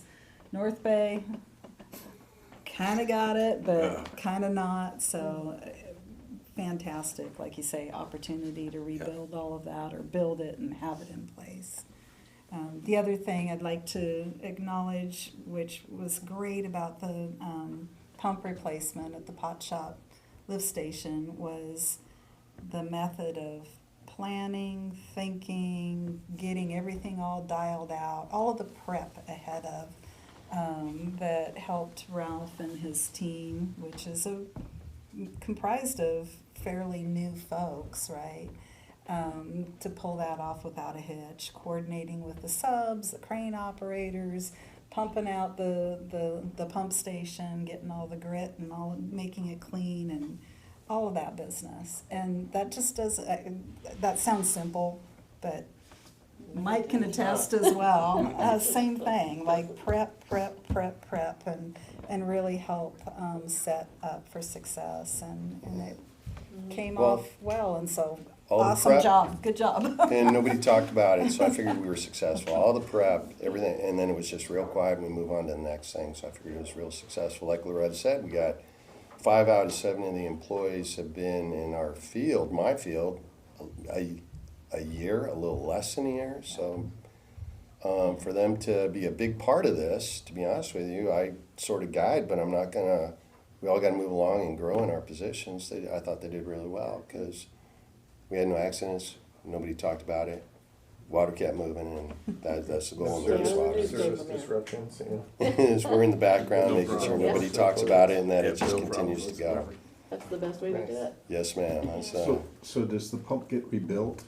So- You pull out of there? Good. it's a great question. So that pump 3 years ago was $67,000, I think the county spent on that. Right now, it's close to $100,000 3 years later for the same pump. So we sent the pump to have it assessed, and it looks like it can be rebuilt, but you know, it's like a car. How many times do you rebuild the engine? At what point do you just walk away from it because it doesn't make sense? So a lift station, in general, very general, from what I'm learning and talking to people about, because I've been primarily at wastewater facilities, not really in the collections, and those pumps are, they get a lot more stuff all the time, so they don't last as long. So a lift station pump lasts about 10 years. A rebuild, you would hope it would last 10 years, but more times than not it doesn't, because of quality of work, parts, pieces that they use. So we have looked into it. I haven't got the cost on the rebuild, but the expectation is 5 years on a rebuild. So I don't know if that answered your question. And these are general, equipment lasts longer, shorter. It's just a general. Wasn't so much, just does it get rebuilt? It does, yes, sir. That's the plan because of the cost of acquiring a new piece of equipment, a new pump. But then how much do you pay? So does that cost $50,000? Do you do it? If it costs $60,000, do you not do it? Sure. In life cycle. Is this a pump that's interchangeable with other pumps, so as the other pump goes out? No, I don't think so. Each area has a different lift and specification, and so I don't think this particular pump is interchangeable, at least with the ones in Belfair, and I'm not sure, I don't want to speak to that, but probably not any of the other facilities either. Some of the plants that I've toured, it's amazing what you'll see people flush. Everything. Yeah, Everything. yeah, there's one It's that we magic. toured and it had. It's Yeah. It just goes away. It was gross. It was so gross. I mean, there were diapers. What do there they were- flush that isn't gross? Things by accident. That's a better question. It's gross after it gets flushed, Little sure, but it matchbox didn't start cars. out that way. You know, Keys, lots of rings. little- Yeah, yeah. Yeah. Think of It anything, becomes gross. glasses, anything could fall off your face of the toilet, like whatever. Oh, my phone. All right, any questions about that, commissioners? Good job. Thank you. Yeah. That's the team. We're definitely the team did the work. So thank you. Thank you. Very cool. All right, the other thing I had was maybe a conversation about special purpose districts for flood items, but it was mainly to give you a heads up in case anyone approaches you about flood control districts or diking and drainage districts, possibly in the Skokomish, but it might be a premature conversation. We had one So- and canceled it. Correct, yes. Yeah, so, I don't expect that you may hear anything in the near future, but if commissioners want to learn more about, pros and cons and types of districts, happy to, follow up with you about that. But, that said, we've got these old dikes and levees that are all individually owned by property owners. And from an emergency management perspective and from protecting our road infrastructure and of course private property, there is value in having an overall plan to make sure that those are maintained and functioning, or similar to the core project, set back, but basically providing the service that they were built, and make sure that our infrastructure and people stay protected. So something that certainly continues to be on our mind and a priority, and we'll keep you posted. Smile, Mike. Nothing to smile about the scope. That's Challenge. You have the diking system, it's an aging diking system, and it's not being maintained, and so you have several breaches. And so that's causing more erratic water flow from the river. And, you know, we have in the past actually went out and fixed where it's breached and tore up our road On an emergency basis. basis. And we would prefer not to do that. We would prefer, if we're gonna spend any money on it or be involved at all, we would like to be proactive and go clear the tops of the dike, go patch those places that are breached, and monitor it and maintain it that way. But that's public money protecting private property, but it's also protecting our road. And if we're gonna keep the road open, you know, the residents want UPS to come up through there right to the last minute and stuff. And so we're concerned about the road just disappearing the way the water flows across there. It should be slabbing up. I'm surprised it hasn't. It should be creating it. We went in there and patched some spots last year that were settlement. They're sinkholes, basically. It's where the water's passing through the soil underneath and taking away the soil. And so they're settling, they're creating those spots. And so we patched them and everybody's happy, and that's great, but it's just waiting to happen more. And so it's just something that weighs on us. So, Yeah. But, And the people that live on the road. yeah. absolutely, Yeah. and that's a one-way in, pretty much a one-way in, one-way out. So, and I know that's the other thing that Mike and team have been working on, is trying to reinforce or improve the access out at Eels Hill. Eels Hill, yeah. And so We'll be we've chip sealing it been this year. slowly working away at that as well. At least give them another way in and out. Yes, For a period of time. for a period of time and for certain portions of Yep. the valley. Yeah, and so the other two places would be the first culvert there, Polly Jacobs. When you first take off 101 and go around the hatchery and make that hard curve, it's that first big drainage that you've probably heard Chief Wheelander talk about, rescuing folks out of there. And then the Burgle Bridge access as well.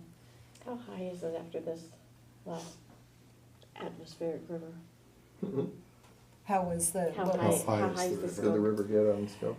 you know, it only records accurately to a certain height because it gets the tidal influence there and fluctuates.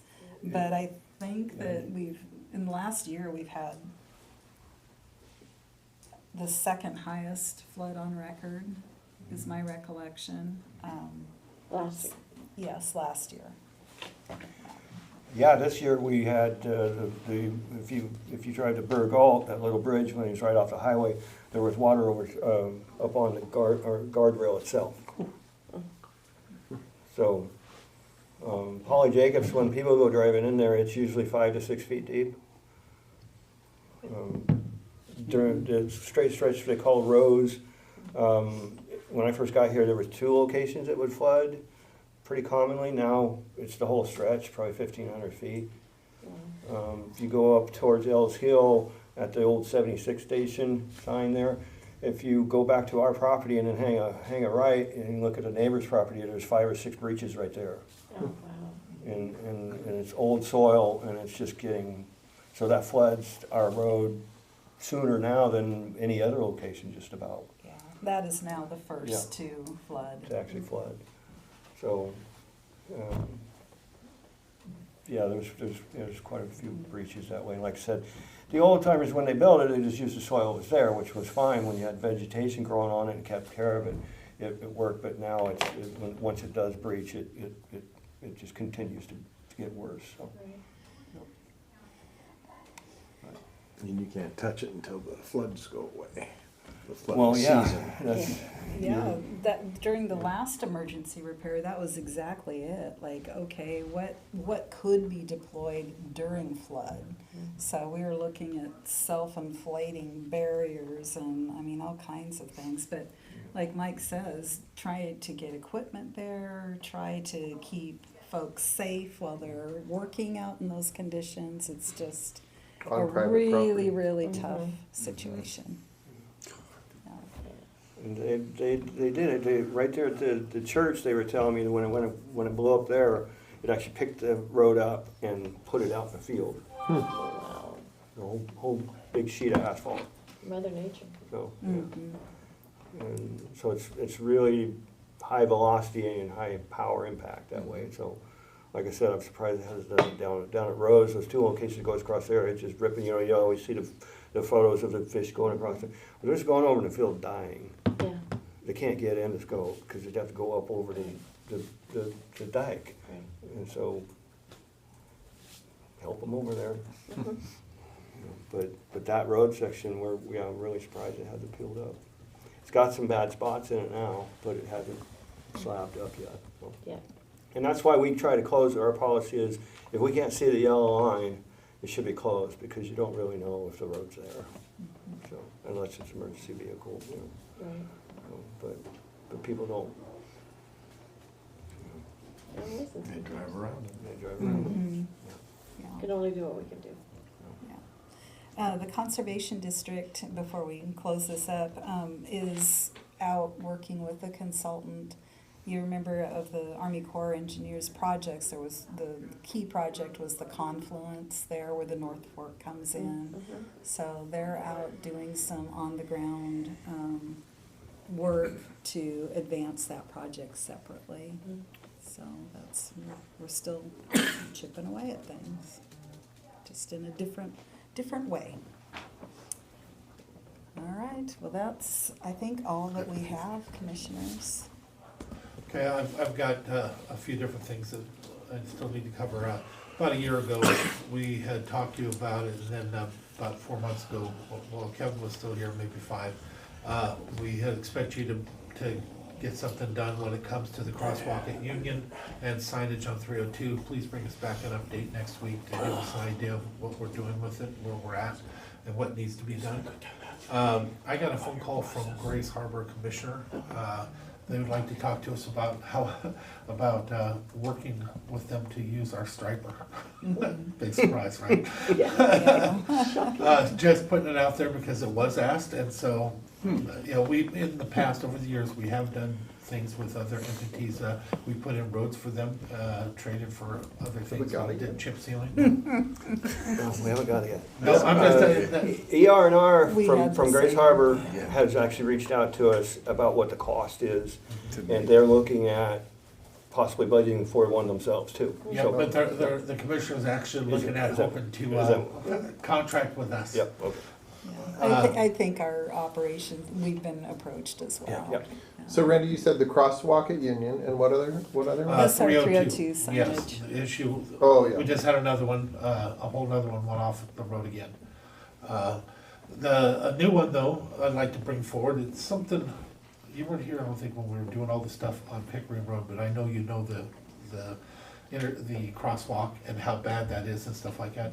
I'd like to talk about whether it's time for us to kick in and put a flashing on that crosswalk for safety. Down by, Yep. the port. No, No, Spencer Lake Tavern. the Oh, tower. it's called something else now, Tavern. Spencer Lake Barn Grill. Barn Grill, Yeah. where they have the sheriff's breakfast and stuff, but it's always been especially a little bit foggy, dark, it's a straightaway, it's been a constant thing, but in the past, when we had talked about it years ago, we hadn't considered what we do now, which is the solar ones and stuff like that. We were talking about something we couldn't do, it just didn't make sense, which was putting it in the road. Remember? You were here for all that, that didn't pocket, it didn't make sense, that just was, and then on top of that, there was some of the risks that came with that. But perhaps we can look at the solar ones, what that would cost and what it would look like. Definitely a dangerous place, It'd be nice to have. yeah. We received a request, and I know that Mike and his team have been working on that and some options and what that would look like, so happy to bring that back. Yeah, bring that back so we could actually put it to place. Bless and you. get some of that stuff going. So that's all I had, which is plenty. Okay. I'm good. All right, road trip, Road trip, all right. when it's not raining. What? After session. What? Yeah. Yeah. Oh, and if you could reach out to the tribal elders at Swanson also, they would like to tour Yes. the facility. Yeah. Yep. So Yep. We got that. make sure Got that we that. get that on Yeah. Okay. And then perhaps some follow-up culvert conversations as well. Oh, Yippee, skippy. Yeah. All right. Thank you so much. Thank for you. this. Thank you. All right, central services. When did we change it from support services to central? I'm just curious. I don't remember. I think it's used synonymously. Central sounds better than support, I think. Personal opinion. It goes back and forth daily. Does it? We're like, Because- we're like the Yeah. centralized hub, you know? I don't know. No. Central is, Why don't the we are the commissioners- world, everything else is, we're the why don't center of the world. Tell That's- us, tell us how you'd like Yeah. it to be. Let's just change it to the hub. That's instead of the support. The hub services. Alrighty. Mackenzie, you want to jump in and go first? I was just bringing back the 2 proclamations for the Child Abuse Prevention Month and National Library Week. Wanting to see what... I have not changed my mind on it. I'm not sure we should be doing proclamations at all, but those particular ones I have a problem with. So with that, I've always had an issue with what is our role? What is the role of government? Why we do things? This is an opportunity to have that discussion. Mark, is it possible to actually have a list of the proclamations we've had done the last year brought before, so we can have a discussion whether we think it's even something that we should be doing as a county? What the benefit is. Yeah, because it just feels, it always has, but now, I will admit, there's still a couple that are close to my heart, No. such as, Law Enforcement Week, stuff like that, but that is us. It's that's our job. But I'm just one person, but maybe we can bring those back, we can have that discussion. Is it even something we should be doing? I always hate when it's an exercise just to look good. It just seems like a bother that it's maybe even inappropriate use of our time and money and effort, so. You guys all okay with that, or? Yeah, like I said, my opinion hasn't changed on these 2 particular ones, but Yeah. I'm certainly willing to look at it as a general rule. I do think it'd be nice to actually have a discussion about whether you want to do proclamations at all. Yes. Right. And then you I make think the that's the decision, ultimate- and then when it Yes. comes to Law Enforcement Week, we tell them, we 100% support you still, but it's not, we don't do proclamations anymore, if that's what the commission That's why I decides. said if you bring the I list, wouldn't we wanna can have do that some- conversation. Because there might be something that we look at, hindsight being 2020, you go, oh, that's different. But we can't do it if we don't have the list. We'll get that for you. Thank you. I'll bring that list forward next week. Next Monday. So Or that's... just share, if you don't mind, share it with us a little Okay. earlier, so we can just even look at it. Okay, and then so that's a no for these 2, and then we'll have I a think it's a further discussion. It's one that, I think this, if I'm hearing it right, this is a discussion to have after, as a whole. So all proclamations. So at this point, we're holding off on anything until we have the conversation. Is that what we're saying? Yep. Yeah. Okay. I'm with you. Like you say, I'm just one commissioner on this, so if you guys No, want to do something else. Well, and I think it's a discussion that we wanted to have previously anyway. Yep, I think it's come about as time. I also think that we need to think about, and I can talk with you individually about it, but think about the public perception of some of these actions, right? Yeah. So if we choose not to recognize something that the public thinks is important, and we have for the last list of, how many years, how might that be viewed by the public, right? Yeah. So, Yeah. Yep, well, ultimately, they're our bosses, so. yeah. And that's why we'll have a conversation. I also think that the part of that conversation I'd like you guys to think about a little bit before we have it is oftentimes when we get requests for proclamations, the proclamations are already written. There has been some times in the past where we've modified those proclamations. So are we gonna have proclamations is the first question. If you want to continue with proclamations in the future, would you like to write them ourselves? So then we can actually identify maybe the specific actions that we want to bring to the public's attention. Or is there something else we can do other than a proclamation? Okay. What you Thank want, you. something like what you want, and something completely different. All the best decisions are made. So the next item we have is the Housing Authority applicant. So you interviewed 2 applicants for the Housing Authority. This is the commission for the Housing Authority. You selected one last week. We've had another resignation and wanted to bring back before you the option of appointing the second person that had applied. When we did, I gave my word already that, I thought we already did. yeah, that That would, we'd offer it. well, and I wouldn't want to change what I said. Okay. So, one thing I do If want you're to, still interested. yeah. Yep. One thing I do want to throw out there so that because doing things in a specific manner over and over again is the best way to do it. The last time we chose to do it because we had a letter from the chair saying, this has happened, that's what we put our hat on, of why we did it. Not just because there's a resignation, but because the chair said that there was. That was all those emails went back and forth. We need to make sure that the chair sends us that as well. The chair's the one that resigned, so I'm not sure that they have a chair yet, but Yeah, I call don't them. even know when their next meeting is. Yeah. And that's not my concern. Yeah, I was gonna say. I don't wanna know. Let's say, my name is Bennett and I ain't in it, so, but, I wanna make sure we stay in the same thing, cause Yep. if anything goes bad, it's always gonna be us, we're the pockets that they come after, but if there is the opening, I think we already agreed that, we selected 2 at the time, one after the other. And they were both amazing. He was an excellent candidate. I agree. alrighty, we can get that out and get that offer out at least. And If we'll there go hadn't from been a there. doctorate lawyer such and such in front of him, I would have been okay with him doing it the last time. So our next item on our list is our playground flooring comparison. So John had brought to you, was it last week?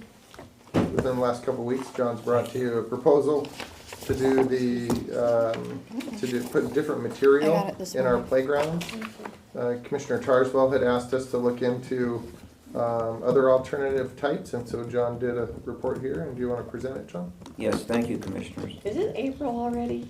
Sorry, I'm just looking at the time. I'm just April moving 20 ahead. April 23rd. March has not been a good month, so I'm just skipping. I apologize for that.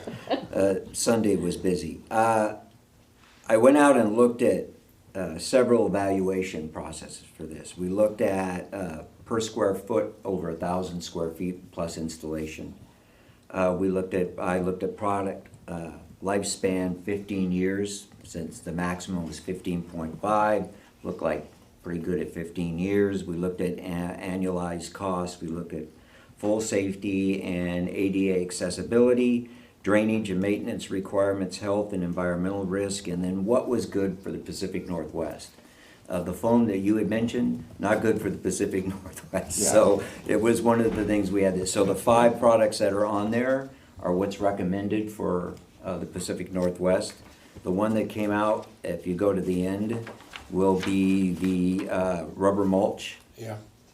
It is the best for us when you're looking at cost over a 15-year period. I'm definitely supportive of the rubber mulch. It's twice the value of, Last longer. yeah, It's half the cost, yep. less than half. Yep, I'm supporting Rubber mulch? Rubber mulch. All right, thank you, John. What color? I will let's work with Kelly Frazier on, when we do these, because I think that he can reuse the wood chips that you Right, have, sir. in some of our flower beds around our facilities. All right. Any other questions? No. Nope. I would expect a tour afterward. Yes, ma'am. You can do that. Before you leave, John. Yes, sir. Bob sent out an email about the FEMA training. Is that what we just went through, or is this another one? The one, I'm gonna have to look, I think the one he did was the 300. Yeah, that, to be honest, 300, you folks can attend, but it's operational. I would never expect you to be at the operational level, ever. There's too many things going on with response and recovery that being operationally aware probably doesn't do you a whole lot, give you a lot of information, especially for a 3-day class. Although it's really a good class to go to, I think. It's an excellent class to go to because we do it a little bit different. I wouldn't discourage anybody from going if they wanted. Absolutely not. But if you were looking at what you needed to do and what you wanted to do, it's not a needed class. Thank you. The one we just did was the 200, this is the 300. Well, the one you did was 402, which is for senior and elected officials. Thank you. Thanks, John. All righty, Mary, you're up. Okay, I know it's your favorite, personnel policy. Oh my gosh. Okay, So many pages. I like We're personnel gonna policy. batch them though. I'm gonna be so much better this year, Sharon. You're gonna be so happy. So this is first quarter. Okay, I'm quarter lead them for you. Is that a word?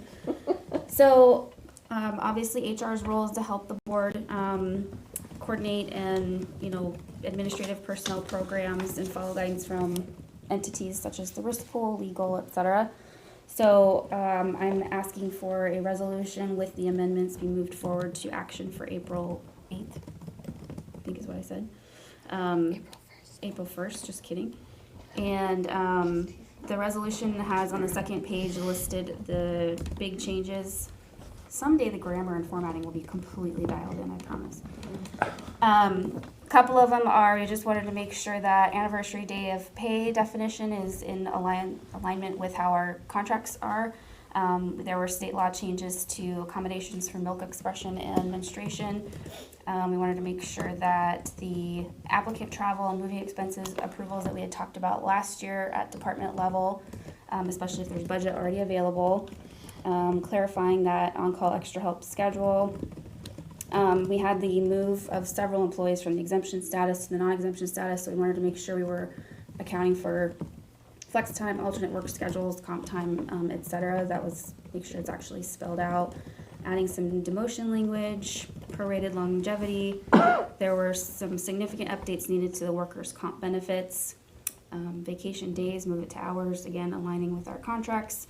Let's see, updates to paid leave substitution. According to PFML rules, you don't have to exhaust your leaves before you use that. So we wanted to make sure that was reflected appropriately. There's a new fit for duty cert form. We added an ethics policy in addition to updating the conflict of interest policy, and then separating from outside employment language, updating that. Reordered and added some definitions. Finance had some updates to the county vehicle approval policy. Wanted to reorder some numbering. Twitter doesn't exist anymore. Apparently it's called X, which I appreciate the sheriff catching because I am not on those platforms, so I didn't know that. And then IT's requesting that we have updated security for our cell phones, and then update to the telework policy for eligibility considerations.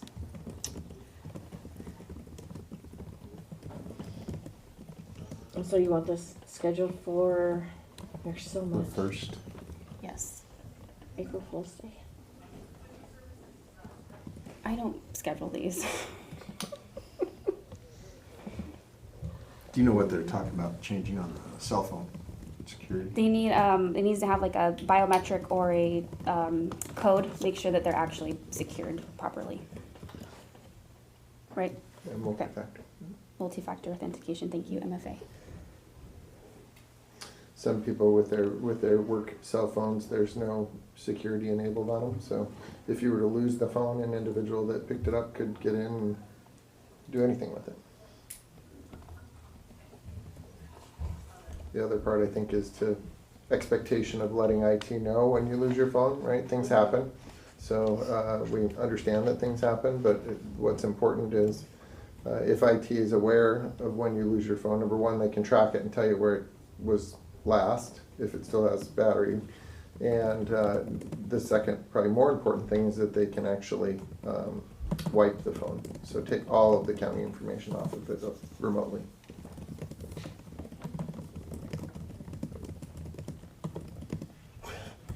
I love that. I just wish I had it. I don't got it. It never sounds like that when I do it, at least. I'll give it another overview, because I understand teleworking is a benefit, and it might drop some people in. But I want to make sure that it's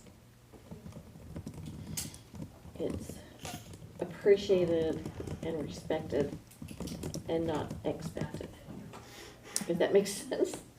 Good luck. I know. I know. And it needs to be the same for every department. I know we have separately electeds, but we have a personnel policy for a reason.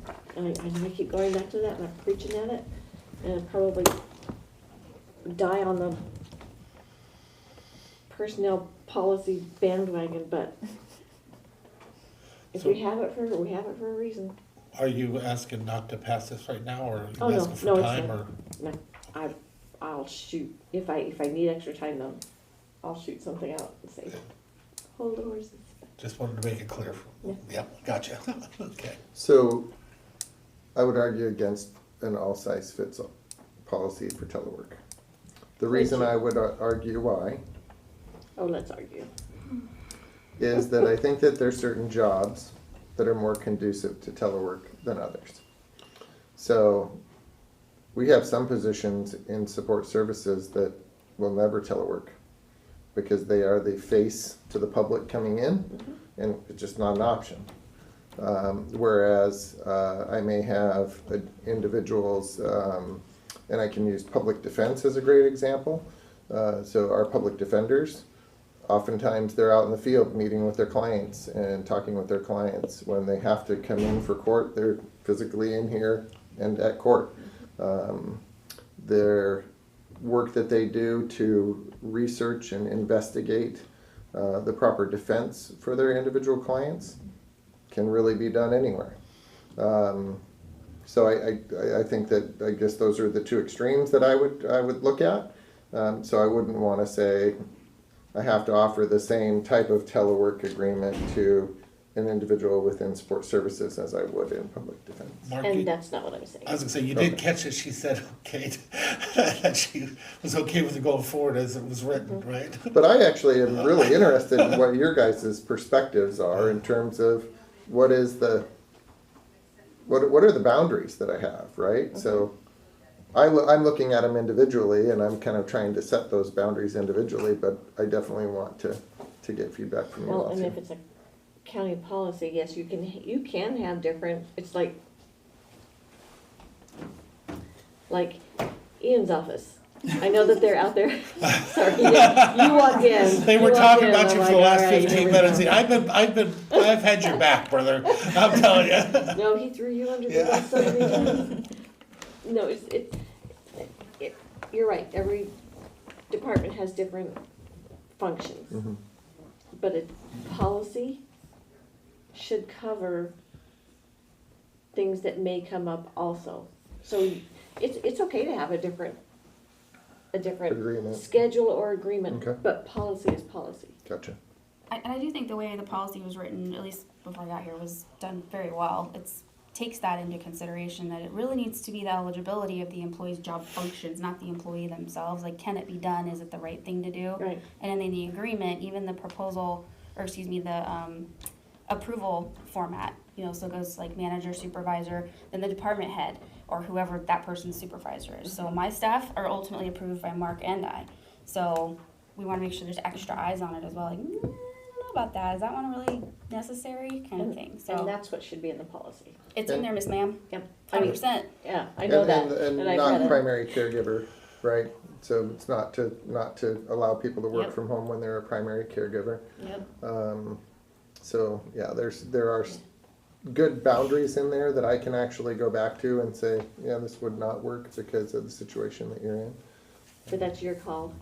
But that's included in the policy. Correct. That it's your call. So I was curious, was Pat, yes?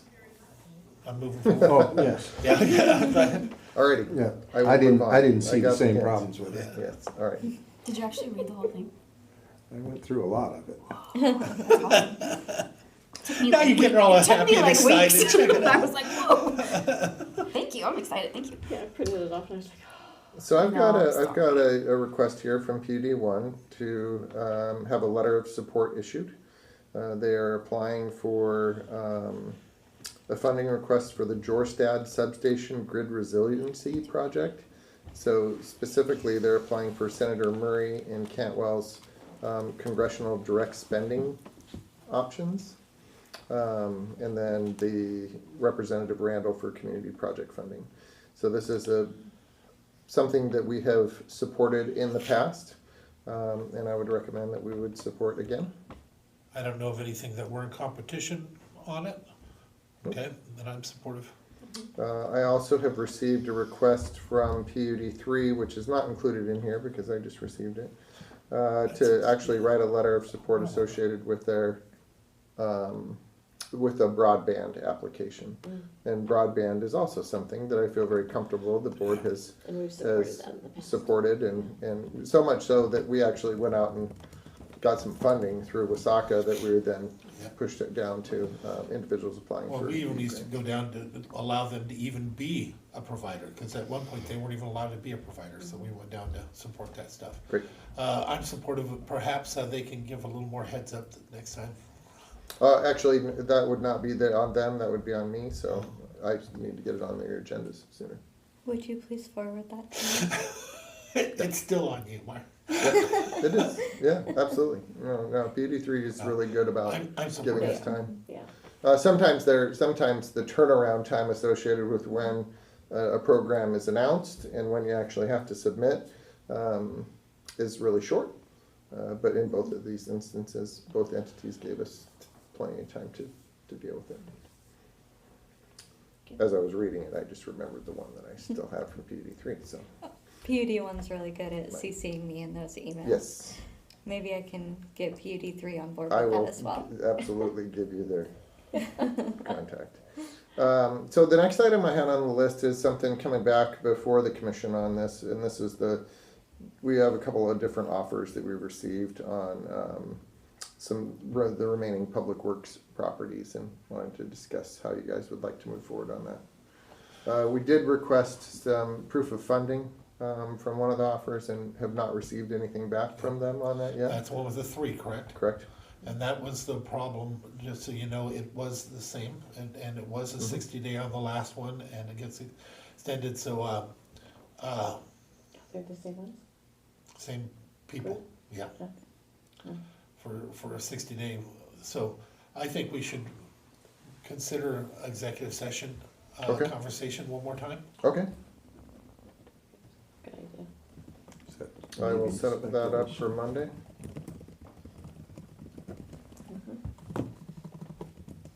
Monday, is that the 31st. 31st?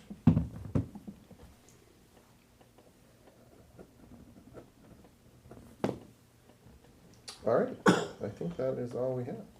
Jazz? Yeah. Yeah, you're on there. That's all I had. Did you have Oh, something no, you else? put it on. I Did didn't I put it put on. something else? Oh. Hold on, But let me look. Yeah, but we can have a conversation. I had nothing, but we did, are you okay with me going ahead, Mark, or? Yeah. Okay, so we did meet with them again? Oh, sorry, yes. Welcome back, Mark. So we did meet with them again. We sat in here and there was a few things that come up and I wanted to share with you also. They did agree to do emergency. The cost that they would have would be right around $17.50 per call out on a weekend or whatever to do it. If we were to do that, my recommendation, 1,750 for an emergency call out at night. Well, they obviously don't want to do them, and you can't, but they gotta drive all the way out from wherever. But if we did do that, I think we should put a max on it of 5 of them, and I think it should come directly out of the sheriff's budget, because he'd be the one calling for the emergency call out.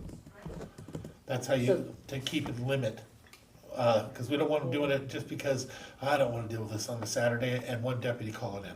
I really worry about that, and I think the only way to keep it in check would be to do it in that manner. Put a maximum of how many they can call without coming back to the commission first, and with it, it comes directly out of their budget, so they'll hold off until Monday. Where's the rest of this coming, I mean, the rest of the cost? What budget is that coming out of? That's the general Is that fund. general fund? Yes. Yep. And there's a few more parts that still need to be discussed a little bit. One, so that was that part, because you asked me to talk to them about that. Then there's another piece that's still out there that still would have to be discussed at some point. They talked about whether to put it into the contract. I think it'd be beneficial not to put it in the contract, because we don't know how it'd be set up. And that would be if there's arrests and stuff like that have to be done, court proceedings that go on, how would we handle that, and how would that cost be handled? The idea of putting it in a contract is a little scary, because then they get to decide when to utilize that contract. The discussion that I had and I brought forward to them is that if it does come up that way, we talk about it and we decide that's how we're gonna do it. That allows us to make the decision if we're gonna invest the money to go after a big, bust, or how to do it. Another thing is, I want to make clear, the last time I had talked with Humane Society, they had been great, but then I had talked to them here just recently and they were not. So just wanted to put that out there, because I don't want to hide anything underneath the table. Matter of fact, it was along the lines of, we don't know enough about animal control to not get effed in our contracts and stuff like that. And I was really disappointed, because I don't usually ever talk like that, but that's the way it came out. My daughter's in the car too, so it was actually kind of a sad situation. But I need you to know that was said. I believe we're smart enough when it comes to contracts and stuff. We understand a little more what we're doing than people might understand. But we don't even have the contract yet to bring it to ourselves.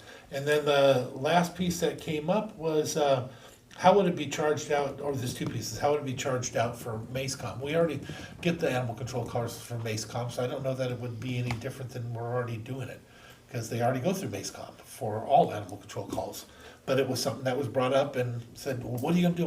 Well, don't know. And then the last one was when we were talking about how to set it up if we decide to do this, which I'm very much in favor still of going forward, because we need animal control badly, would be setting it up in a 2-year contract, so that they could have the ability to have enough to get it going and keep it going, and then come before us yearly for either extension or go back out, or however we want to do it.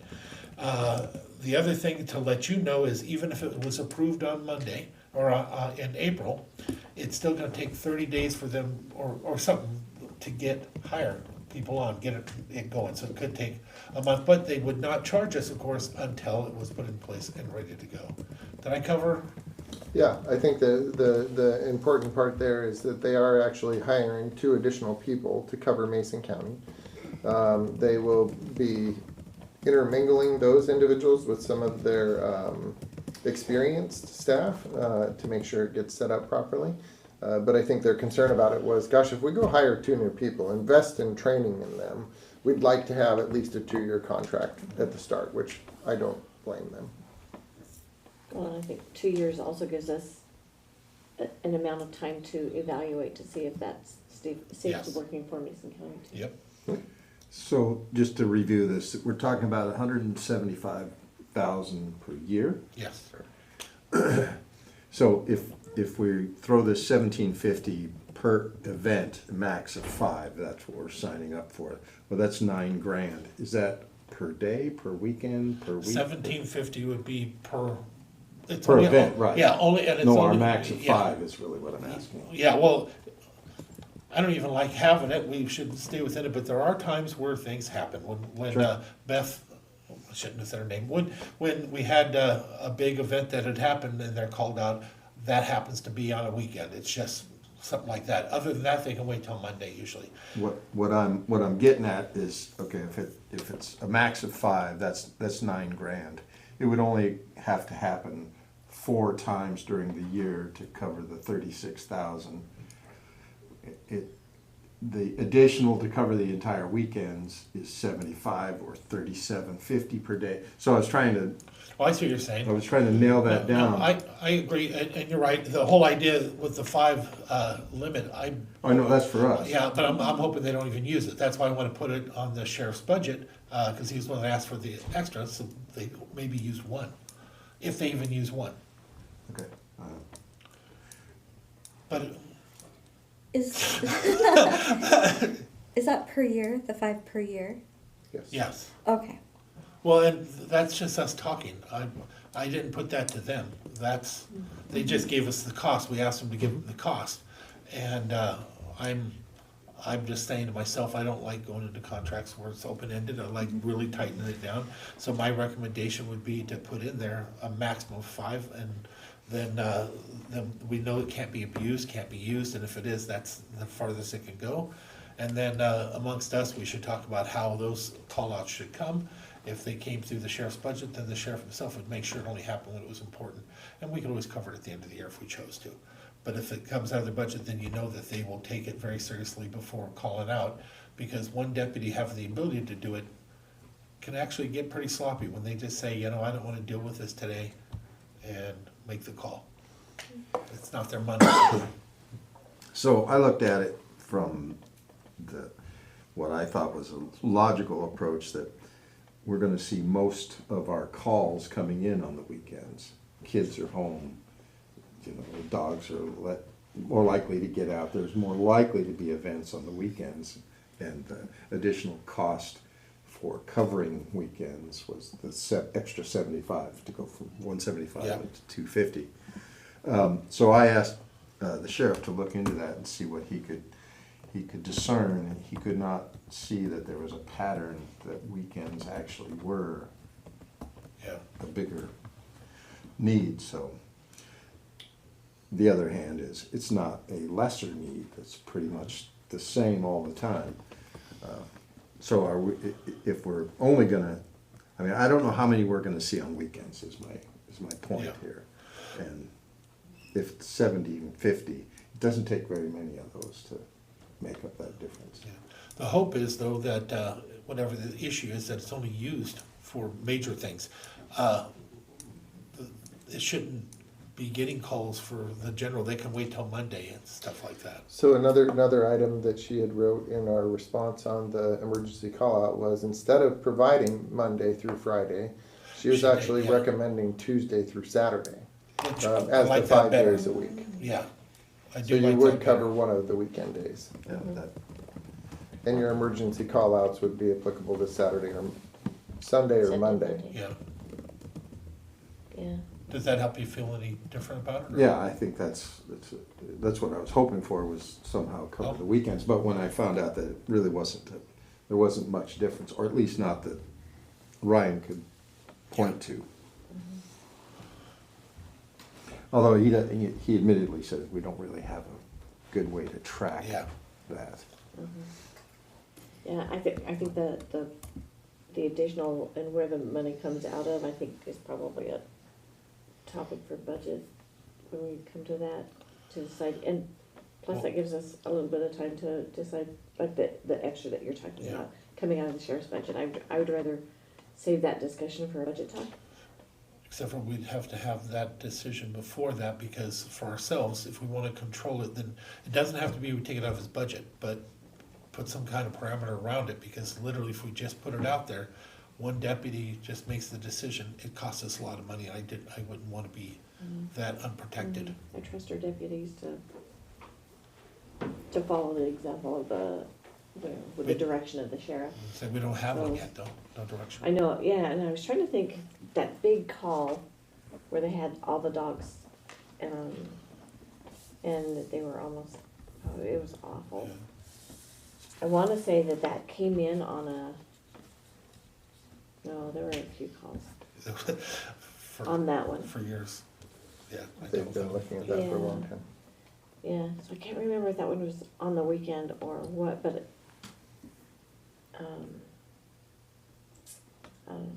as far as the money goes, I don't care. It's gonna come out of the general fund one way or the other.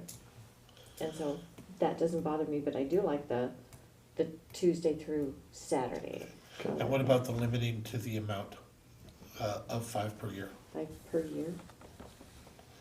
Somehow we need to have parameters around. Just my belief, I don't like open contracts. If we leave it out there, then we will pay a fortune. Before we agree on it, I'd like to see the contract, I mean, at least a draft. Yeah, but that's what we're giving them to put in it. Right. That's, because we're not signing anything, and No. I'll go from here, we go forward with what you tell me to do, we put that in, and that's the contract she writes up for us to take a look at before making our decisions. I like the ability to have calls, emergency calls.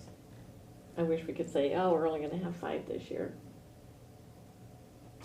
But I don't know, a call's a call, and if it is truly a dangerous dog, then we should be ready to handle that and to pay for it. Even if we did the other, they still only got their regular hours that they're doing. If we were to pay the full amount, is what you're talking about, they're still limited within their hours. They're not coming out in the middle of the night. This is the one thing that would allow for that type of thing to happen.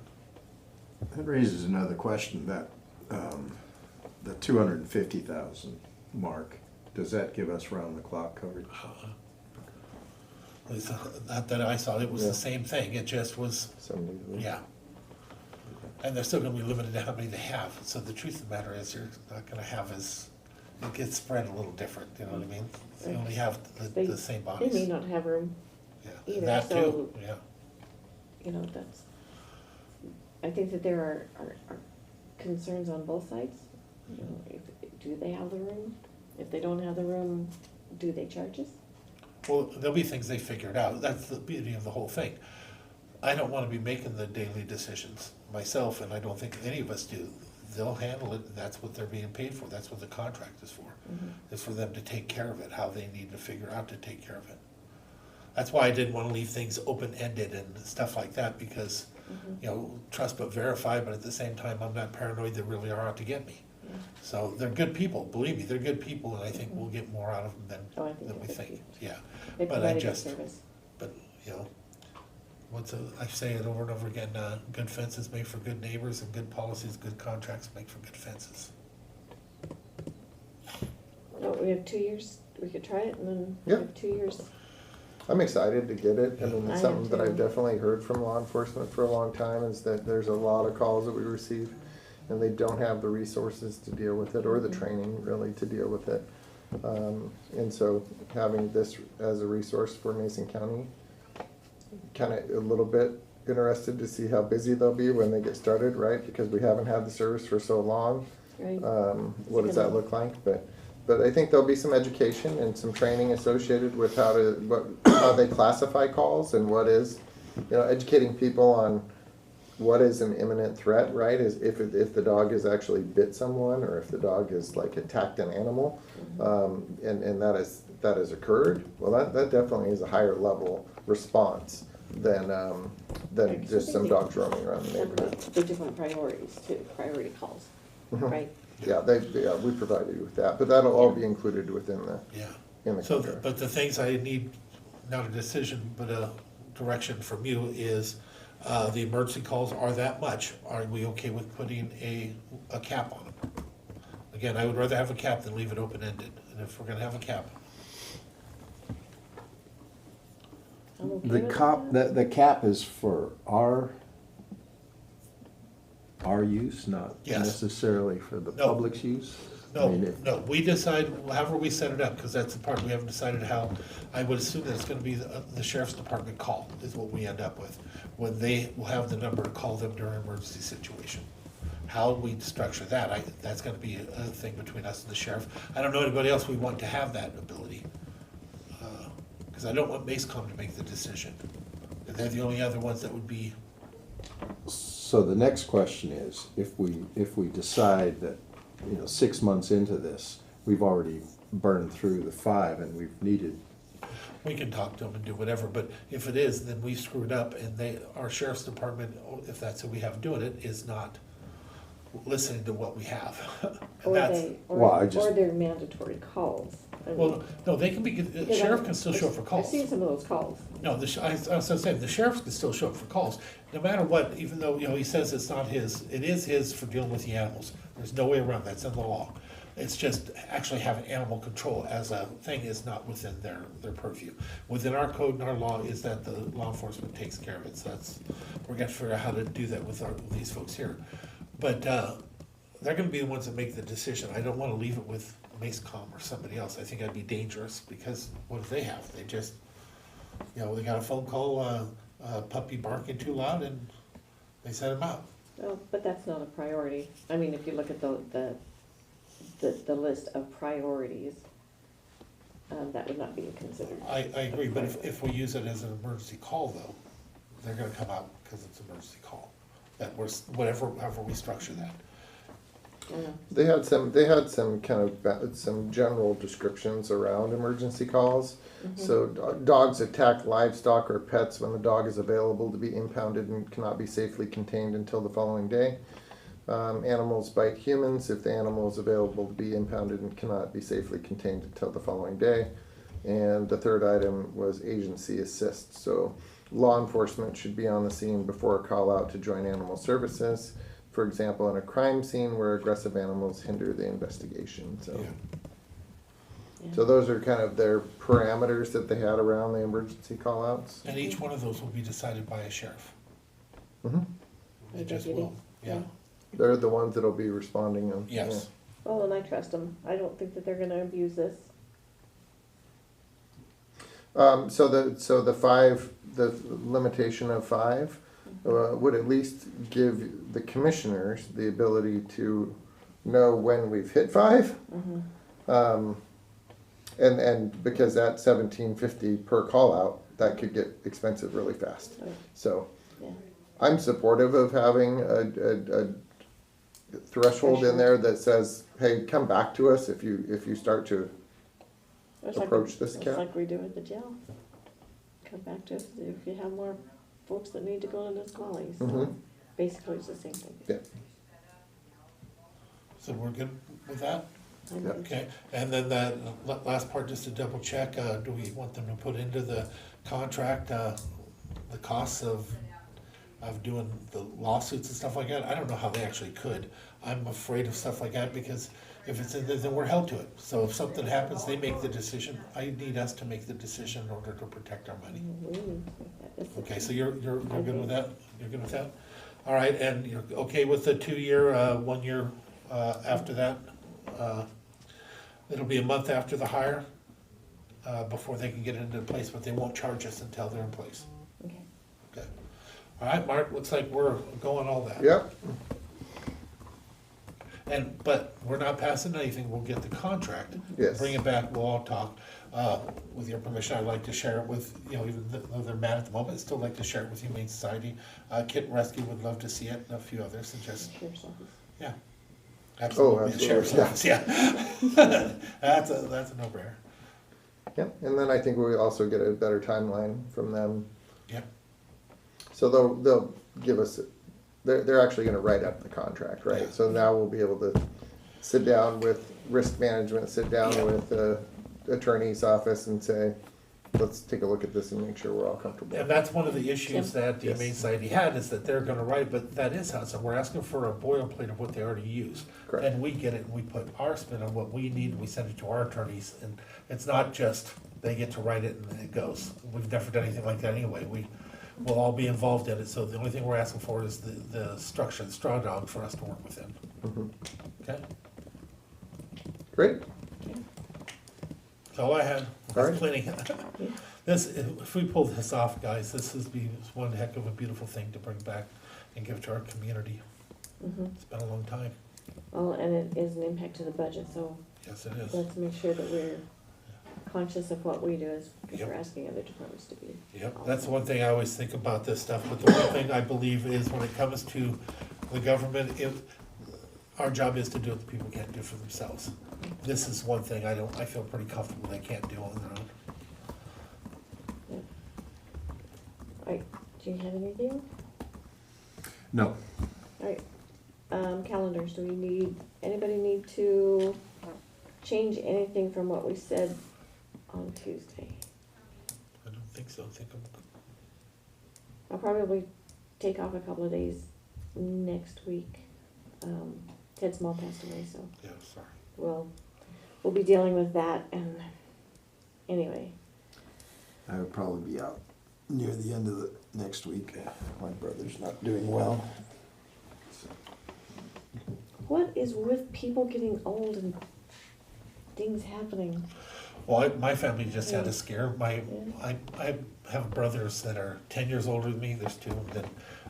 They're 18 months apart. And then it was another 10 years, and there was two more up there. And he just posted, because you hear me say things, brother this, brother that. Well, he posted that his brother in Washington had a heart attack, has 6 months to live, and he's coming to up here to live with him in hospice while he's doing it. And my poor sister's getting all these phone calls. How come I don't know? Why don't I know Randy had a heart attack?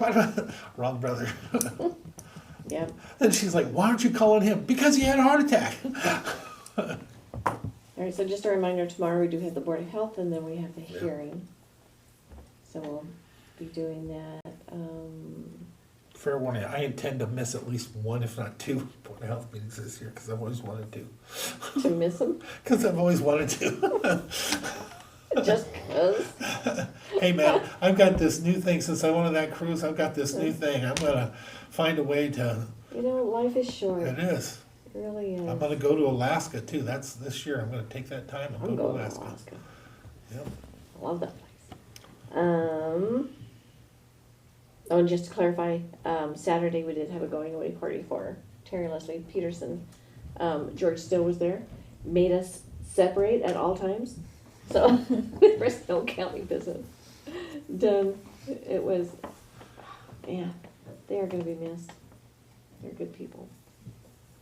Yeah. Anything else? Martha Reed, don't forget, chili cook-off this weekend. Oh, Madam Chair, I move for, I've got judgment over my head. Adjournment, please. Second. Alright, we're adjourned. before we go back, can you swing by and see Kelly Frazier?